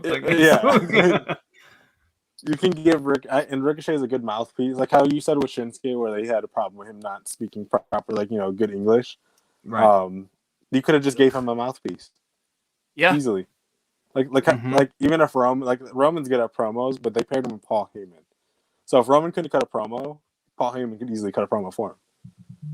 So right. that's what again with the Hurt Business thing. If you don't think Ricochet can cut a promo, which he can, just give the mic to MVP, and there you go, and there's your promo. And I was hoping this year he would have won the Rumble, but obviously didn't happen because Richard O'Shea. My goodness. I mean, look at last year. He helped eliminate Brock. Big weight. Yeah, technically. Big weight. It kicks They City. give him a big spot for that. Or low blow. They give him a big spot for that. Yeah, and look where he's not even on the WrestleMania card this year. He's in the Andre the Giant Memorial Battle Royal on SmackDown next week. Andre the 3000. And his first Memorial WrestleMania match was a tag team match. Yeah, it was. Yeah, that's so sad. I don't know if you guys saw that tweet when they announced the participants. Zack Ryder goes, "I feel bad for everyone in this match."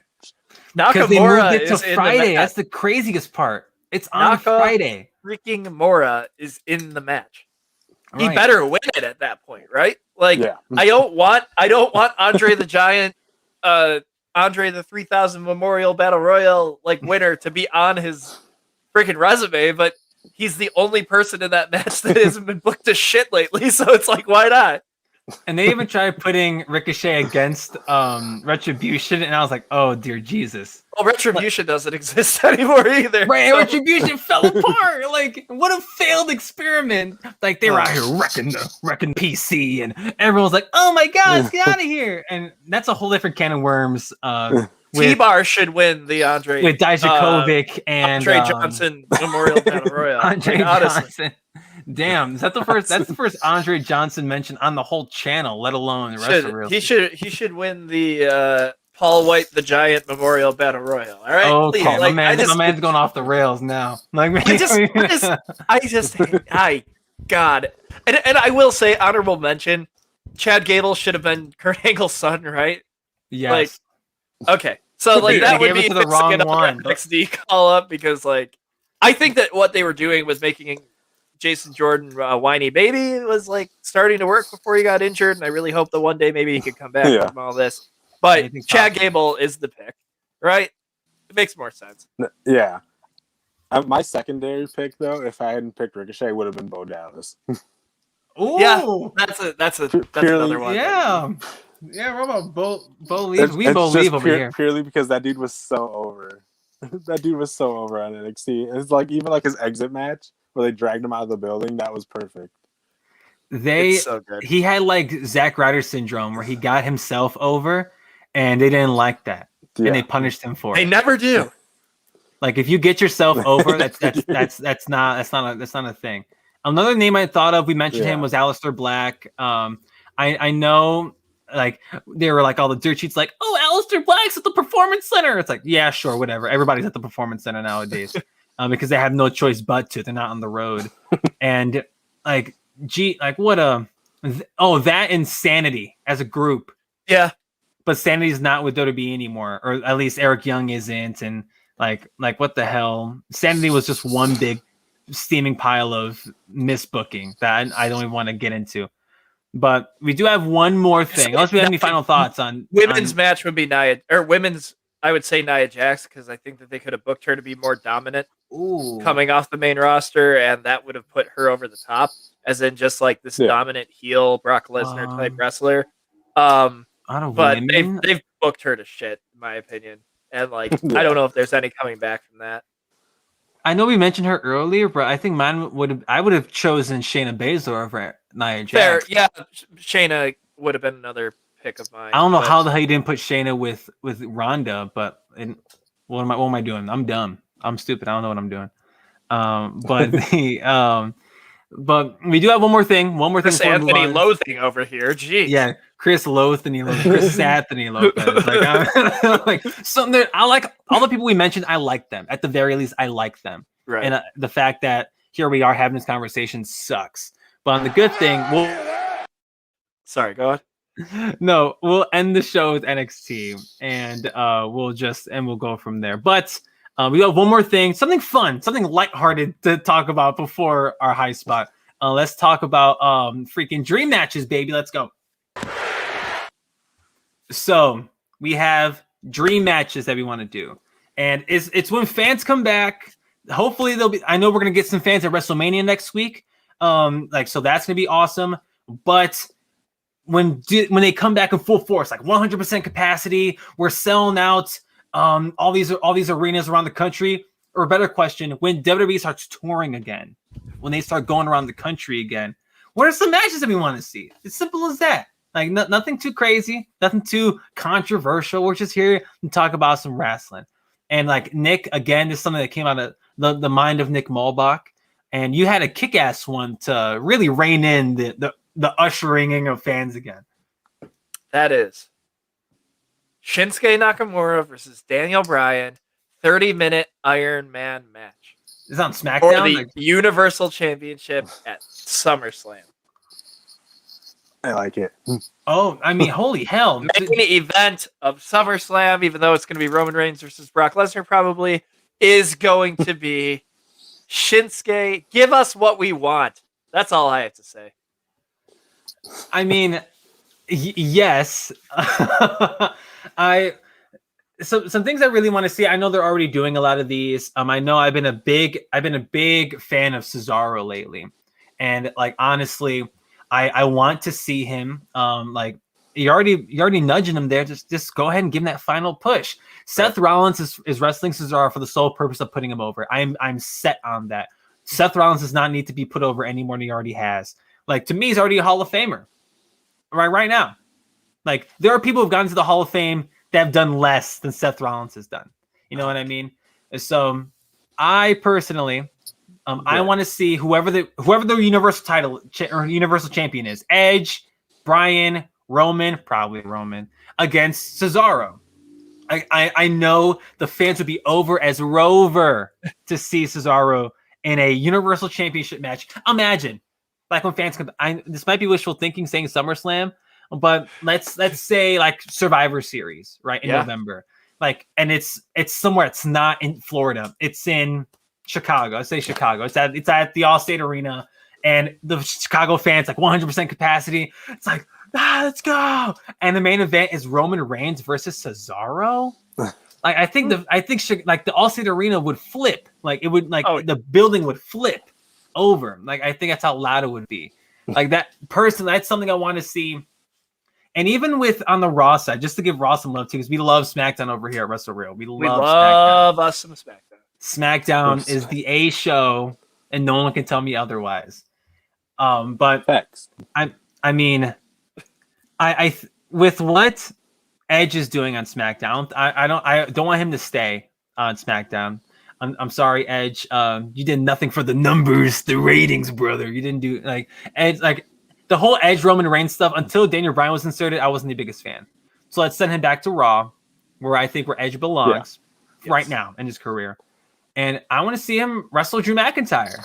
I really want to see that. I was set on that more so than Roman and Edge going into WrestleMania. I thought they were going to put him against McIntyre until Bobby Lashley's like, no, I got this. And like, I want to see Edge versus McIntyre because I think McIntyre's out here laying waste to all like the older folks in WWE. And Edge is one of those current old guys that's around. He's the guy that's here to put people over, and Edge can obviously still work. So give me Edge McIntyre. So I just a couple, just to throw those out there for right now. Edge McIntyre. That's Jose. Is there anything you want to see? Mine might be a little early. A little early. Define early. When fans definitely come back. Well, like you said, maybe Survivor Series, maybe like SummerSlam. Okay. I would like to see in the main event too. Has to be main event. No holds barred. Damn. Keith Lee versus Bobby Lashley for the WWE Championship. On WWE main event? Why would you save that for main event? Okay. Save it for Superstars at least. Jeez. Right. Put that shit on 205 Live. Saturday Morning Slam. Right. I want this to be Raw replay of Telemundo. That was how I watched Raw a lot when I was younger. In Spanish? Yes, in Spanish. In Spanish? I did. I watched it in Spanish. I watched it in Spanish until the announce table was destroyed, and then I heard nothing. Word. Okay. that actually makes a lot of sense. You're one of the few people that were hurt because the Spanish announce table got destroyed. Yes. But no, Keith Lee, I want to see him wrestle everybody. I think talk about a guy who's gotten the shaft from NXT to the main roster. Keith Lee is another one. I know it's a little too soon compared to the other guys that we mentioned, but damn it. Why isn't Keith Lee like? I think my man's hurt right now. I think that's why he's not booked anywhere on the WrestleMania card. I think so. It sucks. It really does suck. But Keith versus everybody. I want to see Keith Roman after Survivor Series, not this past one, but the year before, where it was just him and Roman left in that 15-person elimination match. That's what I've been jonesing to see, bro. Like the top guy that the fans have and the top guy that Vince has. Just going at each other, killing each other. I always thought Keith Lee was the top guy that Vince had, though. No, apparently not. Like my man was freaking. He was destined for the mid card the second he showed up, and they changed his entrance. They made him wear the singlet. Right? It's like no, that's not a move. Chris Anthony Lopez. Don't make me think of that. Let my man bare his tummy. Let him show his tum tum on Raw and wrestle Bobby Lashley. I second Jose's notion. It's nothing hard. It's not hard at all. Honestly. The match pretty much writes itself, dude. Yeah. Right. That's what I'm saying. No doubt. God damn it. I want Keith Lee versus Edge. I want Keith Lee versus McIntyre. I want Keith Lee versus the New Day 2-on-1 handicap. Kidding. All with Keith Lee showing his tummy. Apparently. I want Keith Lee to show his tummy. Yes, dude. Like his best matches under the WWE umbrella had been with his tummy out, bro. Like just go back and watch anything in his NXT run. Anything that man's done, and I want to see it. Of course, I want Bianca Belair, the WWE or SmackDown Women's Champion. A spoiler alert for my WrestleMania predictions next week on the show. But I want Bianca. This may sound a little crash. This may be a little crass, I should say. This may be a little premature. I want Bianca and Beth Phoenix. Now, with me saying this, right? Like Beth, obviously, like she competes. The last time she competed, she busted the back of her head open. I don't want Beth to get hurt, right? I don't want that. But she's sitting at the NXT commentary table. She called Bianca Belair's final run with WWE. Okay, great. But it's a matter of time for Beth wrestles again. And you could swap out Bianca with somebody else. It could be Sasha, it could be Bayley. I think it'd be a great way to like not pass the torch, but a great like PG era diva / women superstar to the superstars of now, right? Like Charlotte would be cool too. Rhea would be cool too. Won't take anybody but Bianca. I think they're like, here's the thing, Chris.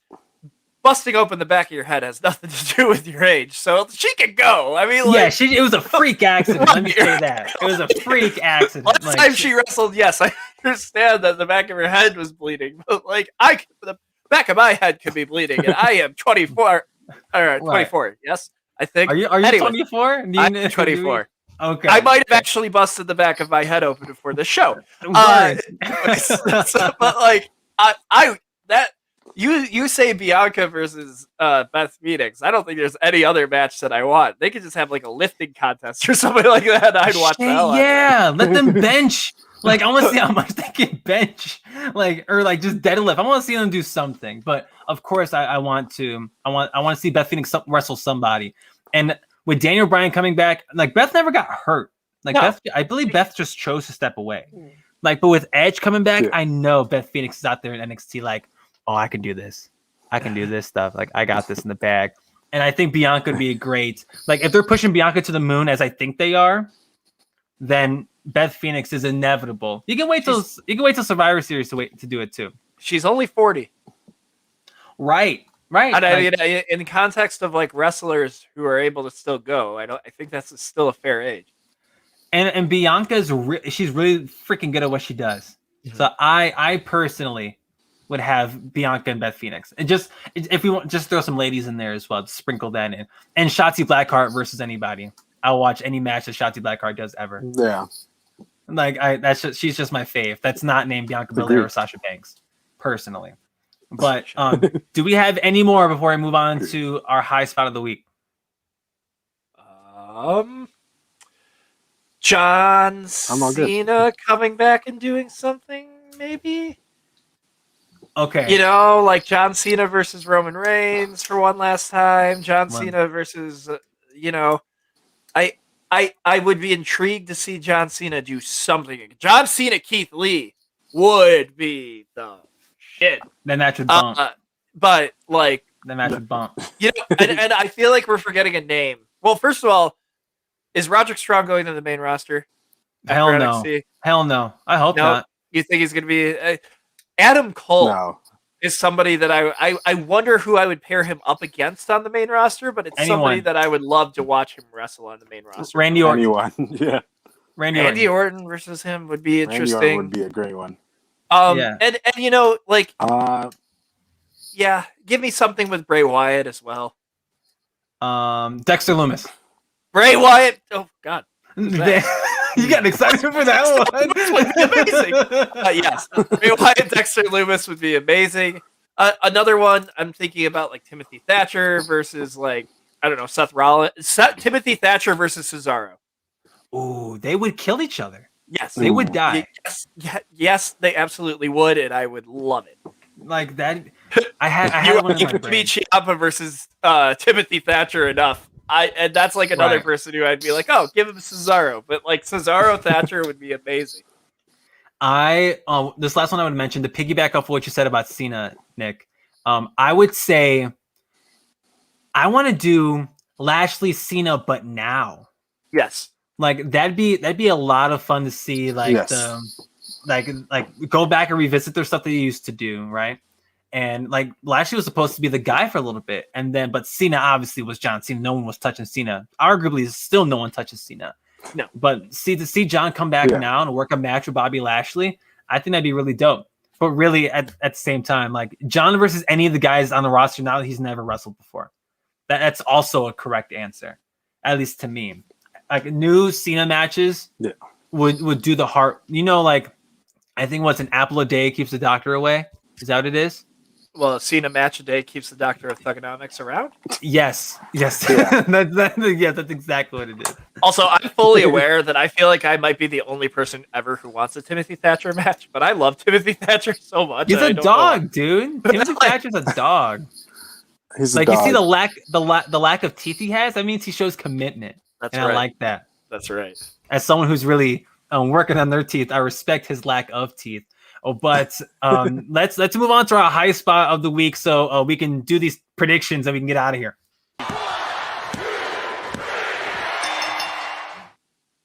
Alrighty then. There are 2 nights of NXT TakeOver Stand and Deliver. I believe the first night is on USA, if I'm not mistaken. It is. Yes. And Timothy Thatcher is not on the card. Sorry. No Timothy Thatcher on the card. Timothy Thatcher on the card. We apologize, Nick, for the lack of Timothy Thatcher on the card. Much. But yes. So, and this would be the last NXT on Wednesdays before they move over to Tuesdays, because we got the official confirmation that NXT is moving over to Tuesdays. So we get wrestling every week, every day of the week. We get wrestling on cable or on free TV, however you choose to refer to it. But let's run down these predictions. We usually, for those who don't know, our high spot of the week is where Nick, myself, we got on our soapbox and we'd complain about something, bitch about something. Usually it's me bitching about something, but sometimes we talk about good stuff as well. But this week we figure since TakeOver is next week and it's 2 nights like WrestleMania, let's do some predictions for the show. And we'll start with night 1. And Jose, we'll start with you, brother. Pete Dunne versus Kushida. Who you got? I really, and this is me being biased, I really want Kushida to win. Yeah, I think he needs it. He definitely needs it. I think especially with him not winning, like I thought he was gonna at least be in the gauntlet match. But with him not being in the gauntlet match, I feel like he needs this win. Mm-hmm. Pete Dunne's gonna have a lot more other wins. Like, don't get me wrong, I love Pete Dunne, but I think Kushida needs it. No, yeah, Kushida does need the win. It just sucks that he ain't gonna get it. I think Pete Dunne's gonna take this. I got Pete Dunne. Nick, who you got? Talk about a match that I didn't know I wanted but needed. Kushida versus Pete Dunne was not a match that I thought I was ever gonna get, but I am loving it. Again, two people that I think when Chris and I were making our predictions, we thought they were going to be in this gauntlet match. That said, I do think Kushida needs the win. He needs the win. So I'm going to hope that Kushida wins. But I do understand why Pete Dunne would. Also, Totally. Did you see that Daniel Cormier and Roman Reigns were going at it on Twitter? Hate that. Oh, Jesus. Here we go. Hate that. It's like moving on. Randy Orton thing. I know. Next year it's going to be Soulja Boy versus Randy Orton and Daniel Cormier versus Roman Reigns for the Universal title. Barf. I would watch the hell out of that pay-per-view. Okay, so moving on. Triple threat tag team match for the vacant NXT championship or tag team championships. You have MSK, the tag team of Wesley, God bless America, and Nash Carter versus the Bristol Young Veterans and El Legado del Fantasma. Nick, who you got in this triple threat? Who's going to be the new tag champs? Grizzled Young Vets, though I am the biggest MSK mark in the entire world. MSK won the Dusty Classic. There's going to be time for them in the long run, but I think the Grizzled Young Vets showed enough that they deserve to win it. I don't know what El Fantasma is doing in this match. It should just be the two of them facing against each other because I think there's enough history there, if that makes any sense. I think it's going to be an entertaining match. I think it's going to be a very good match. That said, I think Grizzled Young Vets are going to win, even though I want MSK to win it forever and never lose it and never go to the main roster because they're going to be destroyed. And Nash Carter is going to become like an influencer as his fucking gimmick, and I hate that. Sorry, I dropped my F-bomb. That's your one. Just the name Nash Carter sounds like a freaking influencer, and I hate it. But that said, I think Grizzled Young Vets are going to take this one, and then MSK is going to win it from them. Touche. Jose, who you got? Legado del Fantasma, Grizzled Young Vets, or MSK? I agree with Nick. I think the Grizzly Young Vets are going to get this W just because I think MSK is going to get way more title shots in the future. And they're just beginning their run. I think, if you shoot them to the moon already, like you're just going to, run to that problem. Like, what do we do now? And then they're going to end up being on the main roster and fumbling from whatever. And Nash Carter is going to become an influencer. Yes. Okay. Yeah, Nash Carter will be an influencer. I will. God. I want to say MSK so bad. I want to say MSK so bad. But like what Jose said, like they're gonna have all the title shots in the world. They'll be perfectly fine. They'll be the champs by the end of the year at least once. It's not even that. It's NXT's just better at storytelling. That makes more sense in the story of the rivalry between the Vets and MSK. Right. I will say, on the other hand, this may spoil my pick for later. I'm gonna say the tag champs by the end of the night will be El Legado del Fantasma. It's gonna be Raul Mendoza and Joaquin Wilde. I do think that's gonna be the move. I got Legado del Fantasma personally, but I wouldn't be surprised if it's Grizzled Young Vets. I will not be surprised. Moving on, we have let's do this one first. We got Walter, the NXT UK champion, versus Tommaso Ciampa. I'll go ahead and start with this one. They're gonna kill each other. This arguably could main event. It won't, but it could. It should. I think Walter's gonna take this W. Sure. But Tommaso's gonna kick the shit out of him. But Walter's gonna win. Nick, what you got?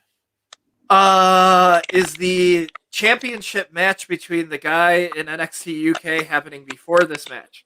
Are you talking about Devlin and No, there's a match scheduled between Walter and some other guy in NXT UK. Oh, that's a good question. So why would Walter lose? I think it's super duper interesting if Ciampa wins and the UK championship is over in NXT. That said, I just Walter's too damn good. Walter should never lose that title. Walter should be in NXT, regular NXT. Oh. I feel like if NXT UK is some form of a graduating ground to NXT, I think that there's no doubt that Walter should be in NXT and should be a dominant world champion in the future in WWE. You got Walter? Jose, who you got? I'm going to go got with you, Walter. Jose? Oh, Walter. Okay, word. We got you. Okay, cool. I was like, but yeah, I'm gonna go with Walter because I don't know if you remember, this was like a while ago. Paul Heyman had said the reason a lot of times where Brock doesn't lose is because it has to be believable. And if Walter's gonna lose, he's got to lose to somebody that's like a monster. He's got to lose to somebody that's like this, just like undeniable force. Like he has to be something like, and not that Ciampa's not, a force. I just think, Walter. If Walter's gonna win, if you saw Walter and Ciampa on the street, who would you think would win in that fight? Word. No. Okay, Rampage Brown and Walter is Thursday, so there is, I guess, that chance that Ciampa could win. Okay, it's Thursday. Oh, yes. Okay, word. Guys facing Rampage? Oh, yeah. God. Which is a great match, by the way. I just couldn't think of his name. Yeah. But I know enough about Rampage Brown to like know that like that's a quality match right there. That said, Walter still should beat Ciampa because again, but Walter should also be in NXT, just regular NXT, regular. That too. Moving on, I'm gonna keep the 6-pack for a second. We're gonna do Io Shirai versus Raquel Gonzalez. Nick, who you got? I got Rock and Raquel winning this match. Holy shit! You got her beating Io Shirai?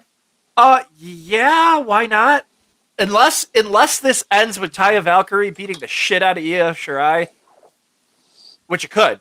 If it made events, that could be quite the way to debut her. Because where's Taya Valkyrie? Jesus, Nick. Sorry.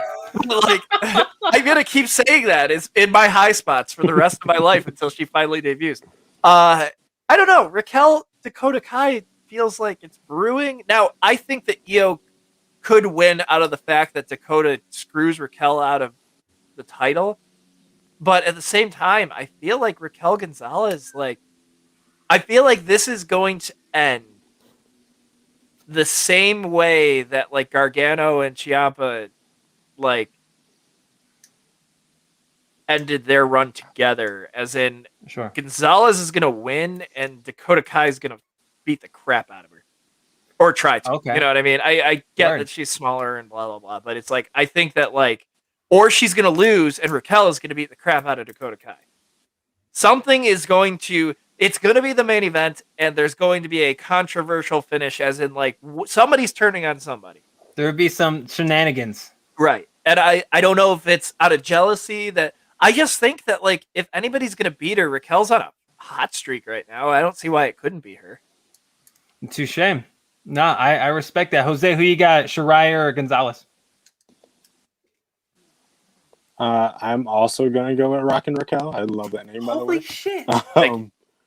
I mean, Raquel's having a hot run, and I also feel like they hinted at it because they got rid of the NXT women's tag titles off her Dakota so fast, just so they could book that match. Right. So but at the same time, it's she could turn on her, and somebody's turning on somebody by the end of it. Oh yeah, for sure. And if that's the case, then I better see Taya Valkyrie. Sorry. Just saying. You might see her on Tuesday. Where the hell is she? They played a vignette, not to burst your bubble, Nick, but they played a vignette on on NXT for someone named Frankie, and it may be Taya Valkyrie. Sorry, Nick. But that's my man's gonna go sulk and cry just a little bit. But I forgot. No, Nick. I forgot that they took the belts off Kai and Gonzalez so quickly. That makes a lot of sense. Fudge Ripple. I'm gonna agree with Raquel. damn it, I don't want to, but I'm gonna also take Rockin' Raquel. Is that her nickname? I just don't know. Okay, it was a joke for the podcast. Okay, see, I was just explaining to somebody in my house. You're freaking the people out, Nick. Totally. Okay, six-pack challenge. Or six-pack gauntlet match to determine who faces Gargano the next night. Leon Ruff, Swerve Scott, Bronson Reed, Cameron Grimes, Dexter Lumis, LA Knight. Jose, who you got? I'm gonna go with the new guy, LA Knight. Holy shit! Wow. If I want a Bronson Reed match, this goes back to my Walter pick. I want Bronson Reed versus Walter, and I want that so bad. Okay, I can get that. I can rock with that. But I think LA Knight. I think LA Knight is just like, it's a fresh take, and I feel like he's on a hot streak as well. So I just feel like it is Ty might as well Valkyrie. just have him win the gauntlet. Not saying You looked up the vignette. So, I mean, she is with the damn dog in pictures. I like the man formerly known as Eli Drake. I like that a lot. I'm gonna pick Dexter Lumis though. I think the story calls for Dexter Lumis, and for the battle royal they had this past Wednesday, he didn't do shit. They made him look like a monster. I'm gonna pick Dexter Lumis personally to especially beat the hell out of LA Knight. Nick, who you got? Dexter Lumis. It makes sense. That's also Ty Valkyrie's dog, by the way. See, I'm telling you. Yeah, it is. Sorry for my outburst there, but I had to figure this out. Because I hadn't seen that. Dexter Lumis makes a whole hell of a lot of sense story-wise. I'm surprised Austin Theory didn't qualify for this match just for that sake. Right. I mean, if anybody else, maybe Bronson Reed, but because I do feel like Bronson Reed's been doing pretty well as of late. LA Knight was my backup pick, but it doesn't really make a lot of sense for LA Knight to win. Other than the fact that he's a fresh face, but he's a heel, isn't he? Technically, I guess. I don't think we've found that out yet. But I say Lumis just because it makes sense, and I think Lumis is going to take the title off of him too, as well. So I mean, with that being said, let's just jump to night 2. Gargano versus, to us, Lumis, but to Jose, LA Knight, you have Lumis taking the belt. Yes, yeah. I honestly, I really do think that Lumis is going to. I think Lumis is going to take the title off of him. Okay. I think Lumis should take the title off of him as well. It just makes sense. I think so. I think he should as well. I don't think he will. I think Gargano's going to figure his way out. Regardless of who he faces, I think Gargano will retain. Mm-hmm. That's my prediction. Jose, you have LA Knight versus Johnny Gargano. Who you got for the North American Championship?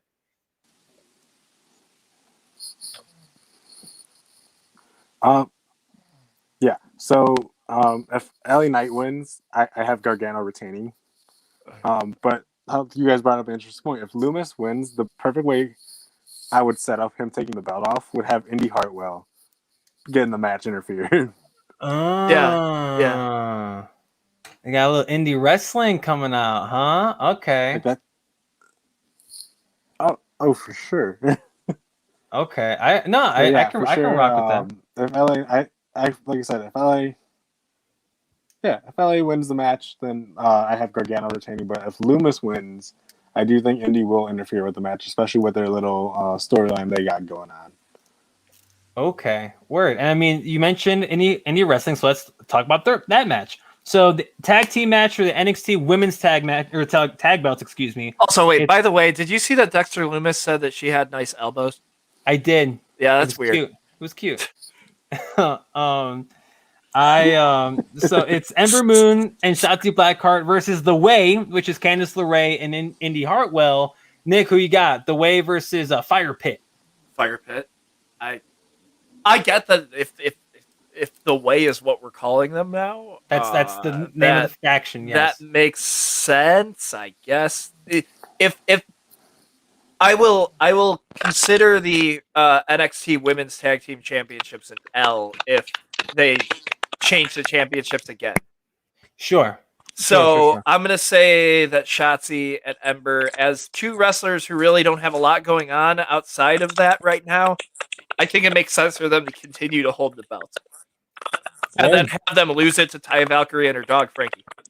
Okay. Jose, who you got, the Way or Fire Pit?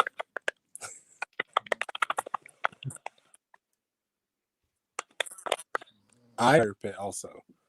Fire Pit. Word. Okay. Can you guys hear me? Yeah, we got you. I also think it would be Fire Pit.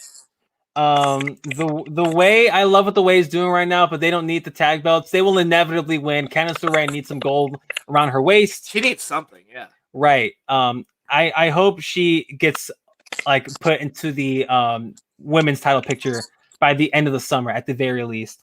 But moving on, we're gonna do the undisputed NXT Cruiserweight Championship ladder match between Jordan Devlin and Santos Escobar. I will go ahead and start. I think it's gonna be Jordan Devlin. Woo! Because my man's been away for a little bit, and he was the original champ before the Pandy. I have Jordan Devlin winning this match. Does he need to? No, but I like the fact that they're gonna do this whole gimmick where Santos might not have a belt, but his faction mates do. And if my prediction from earlier stands. So I'm going to pick Jordan Devlin, personally. Nick, who you got? In the match that I am most excited for, because I think that the Cruiserweights on a big stage always deliver. I go back to Murphy Ali as, or was it Cedric? Well, Cedric Ali put on a million different great matches with each other, but Murphy Ali was a brilliant match for the Cruiserweight Championship at WrestleMania. I think it was, right? That said, Jordan Devlin, I love Jordan Devlin to death. I think that Jordan Devlin could just be booked as like a great star all on his own. I think that he should win this match in what will be, I will predict it now, the match of the entire WrestleMania weekend. Holy shiitake mushrooms. High praise from Slam Master Nick. Wow. You got Jose, you got my man gasping over there. Jose, who you got, Devlin or Escobar? Easily Devlin. Easily. Easily. I like that. Like your point. Devlin's been away a little bit. I think he not deserves the win. I don't want to say he deserves the win. I think he can benefit well from the win. Santos Escobar has really ran rampant on that division pretty well, since his absence. But I do think Devlin has the better edge going into the match. Word, I can rock with that. Speaking of some edge, I mean, we have an unsanctioned match this evening, which I'm not going to say it could be match of the weekend, but it's going to be so damn entertaining and fun to watch. It's Adam Cole versus Kyle O'Reilly. And Jose, I'm going to go back to you to start this one. Who do you got, O'Reilly or Adam Cole? Baby.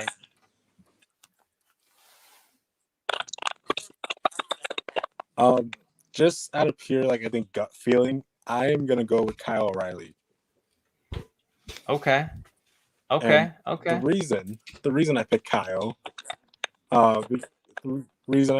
is because I think this might be, and this is a quote, this might be Adam Cole's send off to the main roster. Oh, hell on earth! Yeah, it very well could. Just because, just think about it. Why else would you split him from Undisputed Era besides calling him up? Yeah, that's what I felt though about Roddy leaving NXT, because he there was a after show thing where he's like, "I'm that's out." Also true. He left NXT, did he? Yeah. Well, he left the arena, in disappointment or whatever. I don't know. I think he's probably going to be involved with this match, and that's what they're trying to say. But at the same time, he could be gone. And who you got, Nick? I think whether he's making his main roster debut or not afterwards, I do think that that's a good point. I think O'Reilly needs this win, considering he hasn't won the NXT championship and all that. I do think that he needs this win. And, it's another situation where it's like, does Adam Cole really need it? Though I do think that Adam Cole kind of does need something right now. I'm not trying to say that people are losing me on Adam Cole, but it's like, he was an incredible NXT champion. I think he might have been one of the best of all time.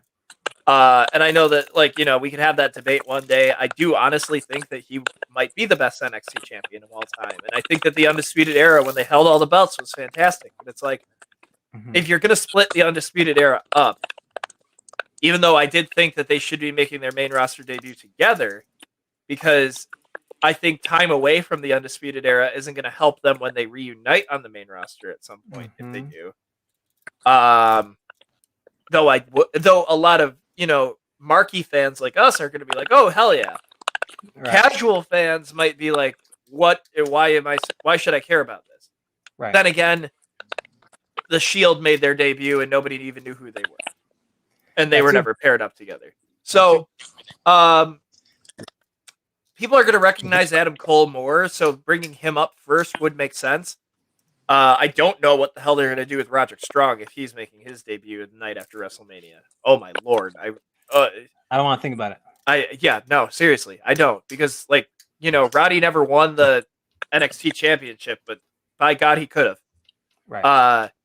He was always somebody when he was in Ring of Honor that I was like, why is this guy not in the WWE? I love Roderick Strong. I've loved Roderick Strong for such a long time. I want him to do well, but I think he's going to be like a Bobby Roode situation where it's somebody that I think should do good that probably isn't. I don't even know if Roderick Strong at this point has an entrance theme that I could even remember, because he's been with the Undisputed Era for so long. Right. That's but, okay. I think it's going to take Bobby Fish coming back and one more tag team championship reign before Kyle O'Reilly makes his debut on the main roster. But I do think Adam Cole is going to come up. Anyways, my point is Adam Cole doesn't need this win. Kyle O'Reilly does. There. Due to everything the both of you said, I also have Kyle O'Reilly. Adam Cole does not need this win. Jose, I'm mad you put that thought into my head about Adam Cole going to the main roster. It's probably going to happen, but it is what it is. O'Reilly's winning regardless. And to main event night 2, main event the whole damn takeover show over the course of the 2 days. Finn Balor, the NXT champions, facing off against Karrion Kross. Jose, who you got? Kick us off.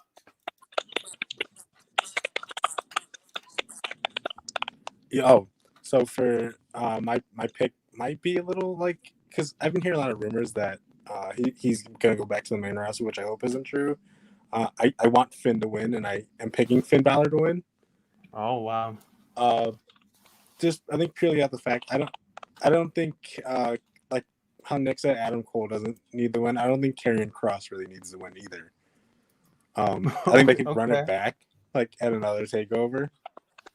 I definitely think they can run it back at another takeover, but I think Finn's gonna get this win just purely based off of how well his run in NXT is going. And if he loses, I feel like they're just going to put him back on the main roster. And I kind of don't want that to happen.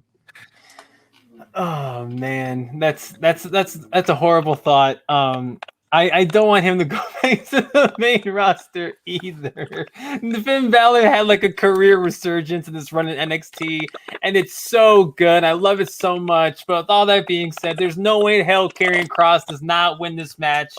Karrion Kross got the belt taken away from him because of injury. I don't think we're going to see it again. Karrion Kross is going to be the guy in NXT. Finn, they will run it back. They will run that shit back. But it's going to be Karrion Kross with the belt this time. I have Karrion Kross and Scarlett Bordeaux. They're not calling her Bordeaux, but Scarlett right at his side winning the NXT championship. Nick, who you got? Wrap us up. Okay, here's a high spot. Technically, it's going to be a controversial opinion. I don't get Karrion Kross. I don't think that he's really anything that special. Oh, wow. I don't. And that's why I think Finn's going to win. I mean, maybe it's because I haven't seen enough of Karrion to really care about him. Maybe that's why. But, I wasn't really following him when he won the championship. I get that he's a big, tall, angry man, but at the same time, I didn't really understand this stuff that they were doing with him and what's his name, cruiserweight champion. That Escobar. Yeah, so I didn't understand what they were doing with him and Santos Escobar. I get Karrion Kross.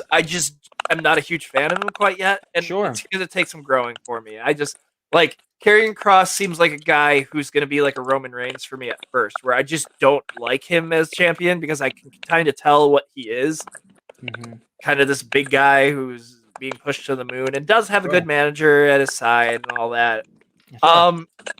But I think that Finn is doing amazing and really should continue to thrive in NXT. Now, that said, does Finn Balor, out of all people, need a championship in order to thrive? As where Karrion Kross maybe does, for me? Yeah, but, I think that Finn Balor should retain. I think Finn Balor should bring back the Demon to do it. Oh, wow. How about that? Bringing back the Demon. I don't think we'll get that anytime soon. I'd be surprised if we did. But with that being said, it's one hell of a high spot, Nick. We're going to wrap the show today. Thank you all so much for hanging out with us. 2 hours of Wrestle Reel today. 2 hours of Wrestle Reel. One of our longer shows in recent memory. That long first count really does this one. That's what it was. The first hour was dedicated to a lot quicker than I would have thought. But Jose, thank you so much for joining us on Wrestle Reel, brother. We really do appreciate you coming on. We'll have to get you on again sometime soon. Sounds good, man. I enjoyed it. That list was really fucking hard, though. Now I'm gonna use my one X on there. That's your one, baby. There you go. He found a place. He found a place for his one. Jose, if peeps want to follow you on social media, where can they do so? I am on Twitter, SoRebel, man. SoRebel44. That's my Twitter handle. And you guys want to talk wrestling? I'm on there all the time. I post hot takes all the time. So anyone who wants to follow me on there, you go feel free to do so. Damn right. Again, thank you so much, Jose. Follow my man on social media. Follow us on social media down the banner below. Nick and I's socials are floating around down there at the bottom of our Twitter and our Instagram. Edge is a heel again. Who? Just an FYI, I think Edge is actually full heel again. Oh, Jesus. He kicked SmackDown, but he looked very pissed off. I think Edge is a heel again. Follow or subscribe to the channel, Watt Real Entertainment. Make sure you catch Nick on Sunday for Real Talk, 8 p.m. Eastern, 7 p.m. Central. Catch me on Monday for Spin from the Real, a Schmodown reaction show, 8 p.m. Eastern, 7 p.m. Central. Wrestle Reel, of course, every Friday, 5 or 5:30 Central, 6:30 Eastern, depending on when we start the show. And Really Scared on Thursday, 7 p.m. Eastern, 8 p.m. Eastern, 7 p.m. Central, with friends of the show, Connor and Taylor. They do such a great job with Really Scared. Make sure you go and check them out too. Like the video, leave a comment after we're done. If you're watching us on the live chat, thank you so much to everyone who's tuned in. My name is Chris Peacock Lopez. That right there on the screen. Slam Master Nick Molbach, and joining us again, special guest Jose Garcia. Thank you so much, Jose. Thank you, Jose. This has been Wild Boy Summer, kicking that off now. No, there's no Real Talk this week. There is no Real Talk Easter this week. For most people who know. Oh, yeah, it is Easter. There is no Real Talk this week. We're taking a week off. Happy Easter, everybody. Of course, I'm wearing my blue and my pink. And we're having, again, have a happy Easter. But for Nick, for Jose, for Chris Peacockney, that's Real Talk, baby. We'll see you guys next time. Bye. That was Wrestle Reel. We'll see you guys next time. What did I say? Real Talk. That was Wrestle Reel. Thank you. Bye. I haven't. Here's a picture of Soulja Boy until I can figure out what I'm doing. And that's the bottom line.